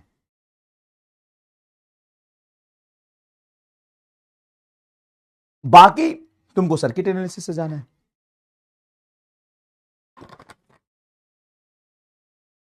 बाकी तुमको सर्किट एनालिसिस जाना है। जैसे देखो पहला सवाल है, ये देखो पहला सवाल थोड़ा हेवी हो गया। Find reading of voltmeter, find reading of voltmeter, reading of voltmeter and ammeter. बताओ आइडियल लिख के देगा कि नहीं दिया हो तो आइडियल मानेंगे? तो अगर वोल्ट मीटर एमीटर डायरेक्टली लिखा हो, कुछ गिवन ना हो, तो आइडियल मानेंगे, ये लिख लो। अगर voltmeter ammeter directly circuit में ड्रॉ है, कोई भी इंफॉर्मेशन गिवन नहीं है, तो उसको आइडियल मानेंगे। Voltmeter ammeter directly circuit में ड्रॉ है, कोई भी इंफॉर्मेशन गिवन नहीं है, तो उसको आइडियल मानेंगे। Voltmeter ammeter directly circuit में ड्रॉ है, कोई भी इंफॉर्मेशन गिवन नहीं है, तो उसको आइडियल मानेंगे। ठीक है, अमित सर की क्लास है, क्यों लेते हैं यार अमित सर इतनी क्लास? ये कोई बात हुआ? क्यों? Why this? I don't will accept, I don't will accept this all दिन things. No no no, I don't, नहीं नहीं नहीं, आई डोंट नहीं, आई डोंट नहीं। चलिए अब कैसे सवाल करेंगे? तो आइडियल एमीटर वोल्ट मीटर में क्या करते हैं? सबसे पहले आइडियल है तो एमीटर को जीरो रेजिस्टेंस लेंगे। जीरो रेजिस्टेंस का मतलब वहां से करंट सिंपल वायर की तरह ट्रीट करेगा। जीरो रेजिस्टेंस मतलब एमीटर का कोई रेजिस्टेंस, सिंपल वायर होगा। तो सर्किट आप बनाएंगे, ये 5 वोल्ट की बैटरी, ये 5 वोल्ट की बैटरी सीधा ऐसे वायर, और एमीटर को सिंपल वायर मान लो, यहां पहुंच गए। उसके बाद ये 2 ओम है, ये 2 ओम है, यहां पे तुम्हारा पॉइंट कोई एक्स है और यहां पे कोई तुम्हारा पॉइंट वाई है, इसी के क्रॉस हमें पोटेंशियल निकालना है। यहाँ पे वोल्ट मीटर लगा, उसके बाद ये 3 ओम है। ठीक है भाई, 3 ओम लगा ले। तो नीचे नहीं है, थोड़ा टेढ़ा ऐसे लटाया है। अबे लटाया है या पिटाया है? अगर ये एक्स है और ये वाई है, तो एक्स और वाई के बीच रेजिस्टेंस बना, उसके बाद ही तो एक रेजिस्टेंस ये बना है। और ये कहाँ कनेक्ट हुआ? इस पॉइंट पे, जहां से 5 ओम बना है। तो डायरेक्टली 5 ओम यहाँ पे आया है इस पॉइंट पर, इससे कनेक्टेड है। अरे भाई साहब, इसको लिटा के बना दो या खड़ा करके ऐसे बना दो। मान लो 3 ओम यहाँ बना दो और इस 3 ओम को इससे जोड़ दो, तो एक ही बात है ना, 3 यहाँ लगे या डायरेक्ट ऐसे लग जाए। लिटाया है। सर्किट सेम है कि नहीं ये बताओ? सर्किट सेम है कि नहीं पहले ये बताओ? तो मास्टर सर्किट तो सेम है। अब सुनो, अगर मैं यहाँ पे 0 वोल्ट पोटेंशियल एज्यूम करता हूँ, 0 वोल्ट पोटेंशियल एज्यूम करता हूँ, तो मुझे बताओ ये कितना वोल्ट होगा? Sir 5 volt. ये कितना होगा? Sir 5 volt. ये कितना होगा? Sir 5 volt. और ये होगा 0 वोल्ट और ये भी होगा 0 वोल्ट। अब बताओ, ये 5 पता है, ये 0 पता है, सीधा यहाँ का करंट मुझे नहीं पता चल जाएगा आई? सर कैसे? इससे कोई लेना देना भी नहीं है। 5 और 0 का डिफरेंस 5 बटा 3 और 2 5, 5 और 5 कट के 1 एम्पियर आ गया। बोलो हाँ सर, करंट 1 एम्पियर आ गया मास्टर। ये तो आपने सही पढ़ा है गुरुजी, करंट 1 एम्पियर आया है, बिल्कुल आया है। अब करंट 1 एम्पियर आ गया, हाँ। उसके वैसे यहाँ पे पोटेंशियल ड्रॉप कितना होगा? तो वी एक्स वाई, किसी भी वायर पे अगर रेजिस्टेंस 2 ओम है, तो ओम्स लॉ के अकॉर्डिंग करंट है तुम्हारा 1 और 2, तो 1 गुना 2 इज इक्वल टू 2 वोल्ट। अच्छा, और एमीटर कहां लगा था? इस 5 से भी पहले, यहां। इस वायर से कितनी करंट जाएगी ये कैसे निकालोगे? तो ये तो मान लो तुमने I1 निकाला, इधर कुछ I2 जा रहा होगा। I2 बताओ। I2 होगा 5 माइनस 0, मतलब 5 बटा कितना रे? 5, मतलब 1 एम्पियर। मतलब 1 एम्पियर करंट हाई से लो की तरफ गया है, और इधर भी गया है आपका 1 एम्पियर। तो यहाँ पे एमीटर की रीडिंग होगी 2 एम्पियर। एमीटर की रीडिंग होगी 2 एम्पियर। कैसे? एमीटर बैटरी से बहने वाला करंट निकालेगा। यहाँ लगा एमीटर, यहाँ लगा होता है एमीटर, तो फिर अलग बात होती। और वोल्ट मीटर की रीडिंग होगी 2 volt. 2,2 is the correct answer, और सही निकाले हो तुम। तो एमीटर को क्या करते हैं हम? सिंपल वायर मानते हैं, और वोल्ट मीटर को ओपन वायर मानते हैं, अगर आइडियल है तो। सबसे पहले आपको यही काम करना है कि सिंपल वायर मतलब एमीटर हटा के सीधा तार मान लो, और वोल्ट मीटर को ओपन वायर मान लो, क्योंकि यहां से कोई करंट नहीं जाएगा अगर आइडियल है। सारा करंट जो आएगा यहां और यहां 2 हिस्से में बटेगा। ये कंसेप्ट है, ये कंसेप्ट है। अब बात करते हैं बेटा, पहला सवाल है तो तुमको 100% समझ नहीं आएगा, 50% ही आएगा। ठीक है, ठीक है, बताओ सर, पर इसको ओम्स के यूनिट क्यों दे रहे हैं? क्या ये एक टाइप का रेसिस्टेंस है? इसको 2 ampere 2 ampere ampere ampere ampere, कहां पे ओम का unit?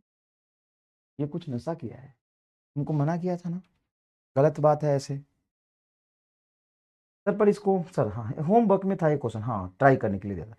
Volt meter ammeter directly circuit में ड्रॉ है तो आइडियल मान लो। ओ भाई साहब थैंक यू, हमको नहीं पता था, आप बता के गए तो हमको मजा आया। तो अगर आइडियल वोल्ट मीटर का रेजिस्टेंस इन्फिनिटी है तो करंट इन्फिनिटली स्मॉल, तो sir potential difference across the resistance क्या होता है, एंड वो नेसेसरी रेजिस्टेंस है उसमें क्या फर्क है। पढ़ाकू मेढक, what is infinity, what is infinity, infinity किसको कहते हैं ये बताओ, किसको कहते हैं इन्फिनिटी, किसको कहते हैं इन्फिनिटी ये बताइए।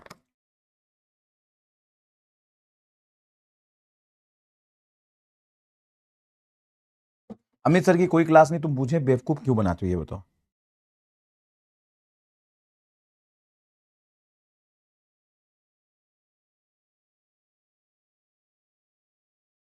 अमित सर की कोई क्लास नहीं, तुम मुझे बेवकूफ बनाते हो बस।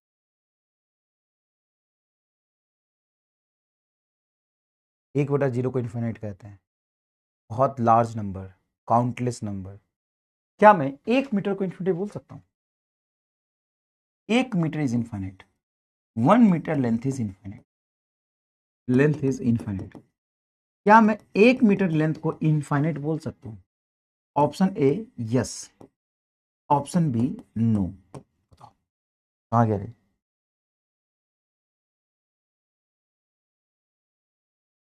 बोलो, क्या मैं एक मीटर लेंथ को इन्फिनिट बोल सकता हूं? Option A yes, option B no. बोलो।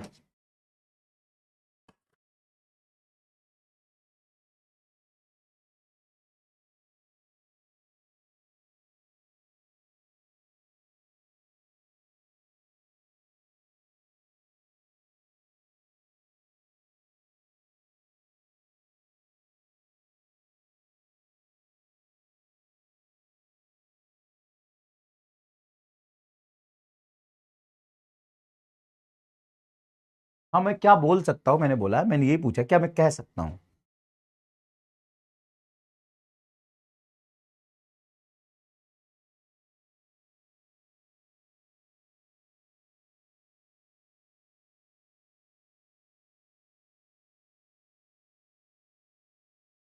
तो इसका जवाब है बिल्कुल यस। 50% लोगों ने यस दिया है, ठीक है ना, 50% लोगों ने यस दिया, 42% लोगों ने बोला है नो। आइए मैं आपको बताता हूँ, एक मीटर लेंथ को आप इन्फाइनाइट मान सकते हैं। इन्फिनिटी का ये मतलब नहीं होता है काउंटलेस या लार्ज या वेरी बिग नंबर। इन्फिनिटी का मतलब होता है किसी एक के कंपेयर में। जैसे मैं बोलूंगा in 1 meter length in infinitely large, large than radius of atom, radius of atom. Atom की जो रेडियस होती है ना, एटम की जो रेडियस होती है ना, वो 10 का पावर -15 मीटर होता है, फर्मी मीटर। उसके कंपेयर में 1 मीटर बहुत बड़ा हुआ। तो यहां पे मैं जो कह रहा हूं कि आप वोल्ट मीटर को हटा लोगे क्योंकि उसकी रेसिस्टेंस इन्फाइनेटली लार्ज है, किसके कंपेयर में? जो सर्किट यहां पे लगा है उसके कंपेयर में। मतलब ये जो 2 ओम है, इस 2 ओम के कंपेयर में इसकी रेसिस्टेंस बहुत ज्यादा है। तो इसका मतलब इसमें जो करंट जाएगा उसके कंपेयर में इसमें नेग्लिजेबल करंट जाएगा। मतलब हम ये कह सकते हैं कि इसमें अगर 2 एम्पियर गया तो इसमें 0.000002 एम्पियर जाएगा, मतलब नहीं जाएगा। इसलिए हम वोल्ट मीटर को पैरेलल में इन्फिनिटली रेजिस्टेंस का लगाते हैं, तो इसको ओपन वायर मान ले। फील आ गया तो कमेंट बॉक्स में दिल बना दो अगर तुमको किसी भी तरह का कोई डाउट था। अब बात आता है कि अगर वोल्ट मीटर का इन्फिनिट रेजिस्टेंस नहीं है तो क्या करेंगे? तो उसको पैरेलल में एक रेजिस्टेंस की तरह यूज करेंगे। बताओ, पैरेलल में उसको रेजिस्टेंस की तरह यूज करेंगे।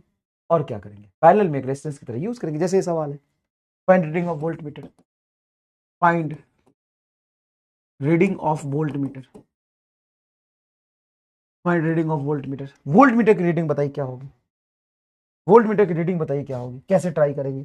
देखिए सवाल देखिए, सबसे पहले आप बोलेंगे ये मेरा 10 वोल्ट की बैटरी है, ये रेसिस्टेंस है 40 ओम का, और इसके बाद ये रेसिस्टेंस है 100 ओम, और ये रेसिस्टेंस है 150 ओम। जब तुम्हारा आइडियल वोल्ट मीटर एमीटर नहीं है, तो जो ideal ammeter and voltmeter नहीं है मान लो, तो एमीटर एंड वोल्ट मीटर की जितनी रेसिस्टेंस है उसको ले लो, जितनी रेसिस्टेंस है ले लो। अब ले लिया, अब ये वोल्ट मीटर कहां लगा है, मान लो एक्स और वाई के बीच लगा है, मान लो इसको एक्स वाई है, तो इस पॉइंट को एक्स वाई बोल दो। अब इस एक्स वाई के बीच जितना पोटेंशियल होगा तुम्हारा आंसर होगा, इस एक्स वाई के बीच जितना पोटेंशियल होगा तुम्हारा आंसर होगा। अब कैसे सॉल्व करें, सिंपल है, बताओ इन दोनों का पैरेलल रेजिस्टेंस कितना होगा एक्स वाई के बीच में, तो ये होगा 100 गुना 150, बट 150 प्लस 100 250, एक जीरो से एक जीरो कट जाएगा, 25 चौका 100, 15 चौका 60, 60 ओम इज योर करेक्ट आंसर। मतलब ये तुम्हारा आ गया 40 ओम और ये हो गया बेटा 60 ओम, और इसके साथ ये बैटरी लगा है 10 वोल्ट की। आप सीधा बोल सकते हो कि यहां से जो करंट जाएगा वो जाएगा 10/60 और 40 100, मतलब 1/10 एम्पियर हमारा करंट जाएगा।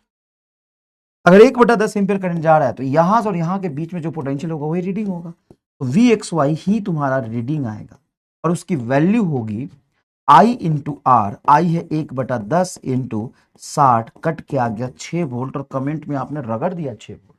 मुझे अच्छा लगा देख के, मुझे बहुत अच्छा लगा देख के।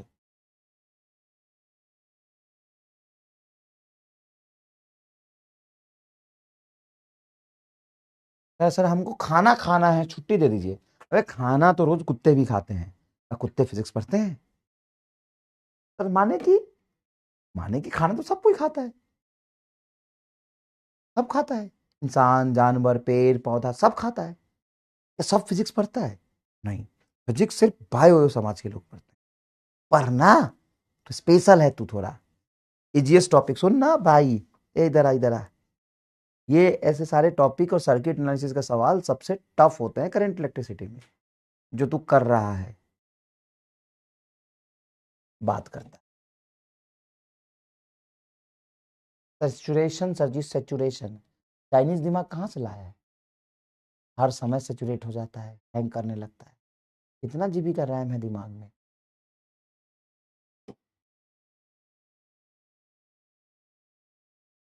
अब इस बात से मेरा किसी को ऊंचा और नीचा दिखाने का कोई मतलब नहीं, ऐसे ही मेरे मन में आया तो बोल दिया।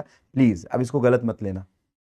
अब कह रहा हूँ कुत्ता फिजिक्स नहीं पढ़ सकता, अरे पढ़ सकता है भाई, वो पढ़ सकता है, तुम्हारा जैसा मास्टर होना चाहिए, पढ़ सकता है, मेरे से तो नहीं पढ़ता। अब इसका ये मतलब नहीं है कि तुम बोलोगे आपने उसको ऐसे कैसे बोल दिया, इसको ऐसे कैसे बोल दिया।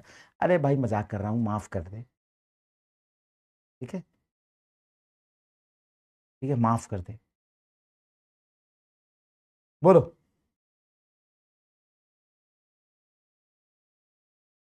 बोलो बोलो बोलो बोलो बोलो बोलो। अब ये तुम्हारा find reading of volt meter, ये सवाल तुम पहले ही कर चुके हो, ये सवाल तुम पहले ही कर चुके हो। Find reading of volt meter. अब एक कंसेप्ट समझो, चीजों को एनालाइज करने की कोशिश करो, कंसेप्ट समझो, चीजों को एनालाइज करने की कोशिश करो। अब सारे सवाल में जो भी मैंने कल होमवर्क दिया था, सब में थोड़ा थोड़ा हिंट बता के मैं आगे बढ़ूंगा। देखना ध्यान से, देखना ध्यान से, सुनना। यहां से करंट आ रही है 2 एम्पियर। अब ये 2 एम्पियर बटेगी, क्या मैं इसको और इसको पैरेलल मान सकता हूं? ये वायर है, नहीं, ये आइडियल वोल्ट मीटर है, ये आइडियल वोल्ट मीटर है, तो इसको ओपन वायर मानोगे। इसको ओपन वायर मानोगे मतलब यहाँ पे तार है ही नहीं, तार नहीं तो ये दोनों सीरीज में और ये दोनों भी सीरीज में, तो ये होगा 3 2 5 और नीचे हो गया 5, तो 2 एम्पियर से 1 एम्पियर ऊपर 1 एम्पियर नीचे। अब ऊपर 1 एम्पियर नीचे 1 एम्पियर पता चल गया, हाँ, तो इस पॉइंट से इस पॉइंट पर चल लो, इसको मान लो एक्स, इसको मान लो वाई। अब रीडिंग ऑफ वोल्ट मीटर का क्या मतलब है? एक्स वाई के बीच का potential. Reading of volt meter का क्या मतलब है? एक्स से वाई के बीच का पोटेंशियल। वो कैसे निकलेगा? कूद के। जीरो बोले तो यहीं से जूता चला के मारूंगा, जीरो जिसने बोला यहीं से जूता फेंक के मारूंगा, यहीं से जूता फेंक के मारूंगा जिसने जीरो बोला। भाई सबसे पहले इस सर्किट में मैं तुमको हिंट दे रहा हूं तो ट्राई नहीं करना चाह रहा, तो तुक्का लगा रहा है। एक रेजिस्टेंस यहां लिया, एक रेजिस्टेंस यहां लिया, एक रेजिस्टेंस यहां लिया, एक रेजिस्टेंस यहां लिया, ये सर्किट हो गया। यहां पे हमको करंट 2 एम्पियर सवाल में दिया हुआ है, ये 2 ओम, ये 3 ओम, ये 3 ओम और ये 2 ओम, ये सर्किट बन गया, ठीक है, ये सर्किट बन गया। अब मुझे बस इतना बता दो, अब मुझे इतना बता दो, ये जो करंट आ रहा है यहाँ पे, क्या ये दो हिस्से में ऊपर नीचे जाएगा फिर यहाँ निकल जाएगा? हाँ सर, यहाँ निकल जाएगा 2 एम्पियर। बताओ इस पॉइंट और इस पॉइंट के बीच में हमें पोटेंशियल डिफरेंस निकालना। हाँ, क्या ये सर्किट दोनों सेम है? यस, क्योंकि आइडियल वोल्ट मीटर है तो इसको हम मानेंगे कि सर ये सर्किट से हट जाएगा। यही सवाल सेम मैंने यहां कराया कि नहीं? यही सवाल सेम मैंने यहां कराया कि नहीं? देख, यही सवाल तो है, ले, यही सवाल तो है। ये एक स्टेप और मुश्किल है, तुमने करंट भी निकाला यहां से, फिर दो हिस्से में बांटा। वाह मेरे भाई वाह, सच में मजा आया कि नहीं आया बता, सच में, एकदम सच में मजा आया कि नहीं। और 1 वोल्ट तुम्हारा जवाब बिल्कुल सही है, आपने एकदम सही निकाला 1 वोल्ट जवाब, एकदम 200% सही निकाला है 1 वोल्ट जवाब। बताओ मजा आया कि नहीं। ये देखो यहाँ पे A1 A2 A3 की रीडिंग निकाल ली है। तो सबसे पहले आपको ये समझना है कि एमीटर जो यहाँ पे लगा है वो सिंपल वायर हो जाएगा। हाँ सर। अब मान लीजिए कि यहाँ पे 0 मानते तो ये भी 0, ये भी 0, ये भी 0। हाँ सर। तो 45 वोल्ट आ जाएगा यहाँ पे, 45/15 3 एम्पियर नीचे आएगा, यहाँ भी 3 एम्पियर नीचे आएगा, यहाँ पे 3 एम्पियर नीचे जाएगा। ये 3 एम्पियर जो नीचे आया ऐसे घूम के जाएगा, यहाँ 3 पहुंचेगा, यहाँ से भी 3 आएगा तो यहाँ पे आ जाएगा 6, यहाँ पे 6 आएगा, यहाँ पे 3 आएगा, यहाँ पे आएगा 9। इसकी रीडिंग होगी 3 एम्पियर, इसकी होगी 6 एम्पियर, इसकी होगी 9 एम्पियर। आंसर लिख देता हूँ, एमीटर 1, एमीटर 2, एमीटर 3। अब सुन के मजा नहीं आएगा, सॉल्व करके खुद कॉन्फिडेंस आएगा। ये आपका आंसर हो, ये आपका आंसर हो। ठीक है, मैं छोड़ रहा हूँ, 369 आंसर होगा। तो ये बाकी के सवाल जो मैंने दिए थे बेटा, ये तो करा दिया। ये एक अच्छा क्वेश्चन, इसको करना। ये बढ़िया क्वेश्चन है बेटा, ये मैंने खुद फ्रेम किया हुआ है। ये है आपका MR क्यूब। MR क्यू मतलब MR star question, MR star cube. बढ़िया सवाल। इसमें क्या है, find reading of volt meter when both open, दोनों की ओपन है। ये की ओपन है तो ऐसे ही कोई मतलब का नहीं, ये की ओपन है ऐसे ही कोई मतलब का नहीं है। यहाँ पे वोल्ट मीटर लगा है तो 4 ओम के अलोंग तुमको पोटेंशियल ड्रॉप बताना है। ठीक है, वोल्ट मीटर की रीडिंग मतलब 4 ओम के क्रॉस नहीं, ये वोल्ट मीटर की रीडिंग बतानी। बहुत सुंदर सवाल, मैंने खुद फ्रेम किया, इसको आप करिएगा एक बार, है ना। फिर इसके साथ एमीटर के साथ भी ऐसे ही सवाल बनाए, बहुत सुंदर सवाल है ये। ठीक है, उसके बाद जे एडवांस का सवाल है, इसको करिएगा। बस यहीं तक कुछ क्वेश्चंस आपको देंगे, इसको ट्राई करिएगा। नेक्स्ट क्लास में आपको हम वी टेस्ट बेस समझाएंगे, उसके बाद कॉम्बिनेशन ऑफ सेल की तरफ बढ़ेंगे। ठीक है, थैंक यू सो मच, धन्यवाद। धन्यवाद आपका बहुत बहुत। जो भी सवाल है इसको जरूर से जरूर कर लीजिएगा। ठीक है, थैंक यू सो मच।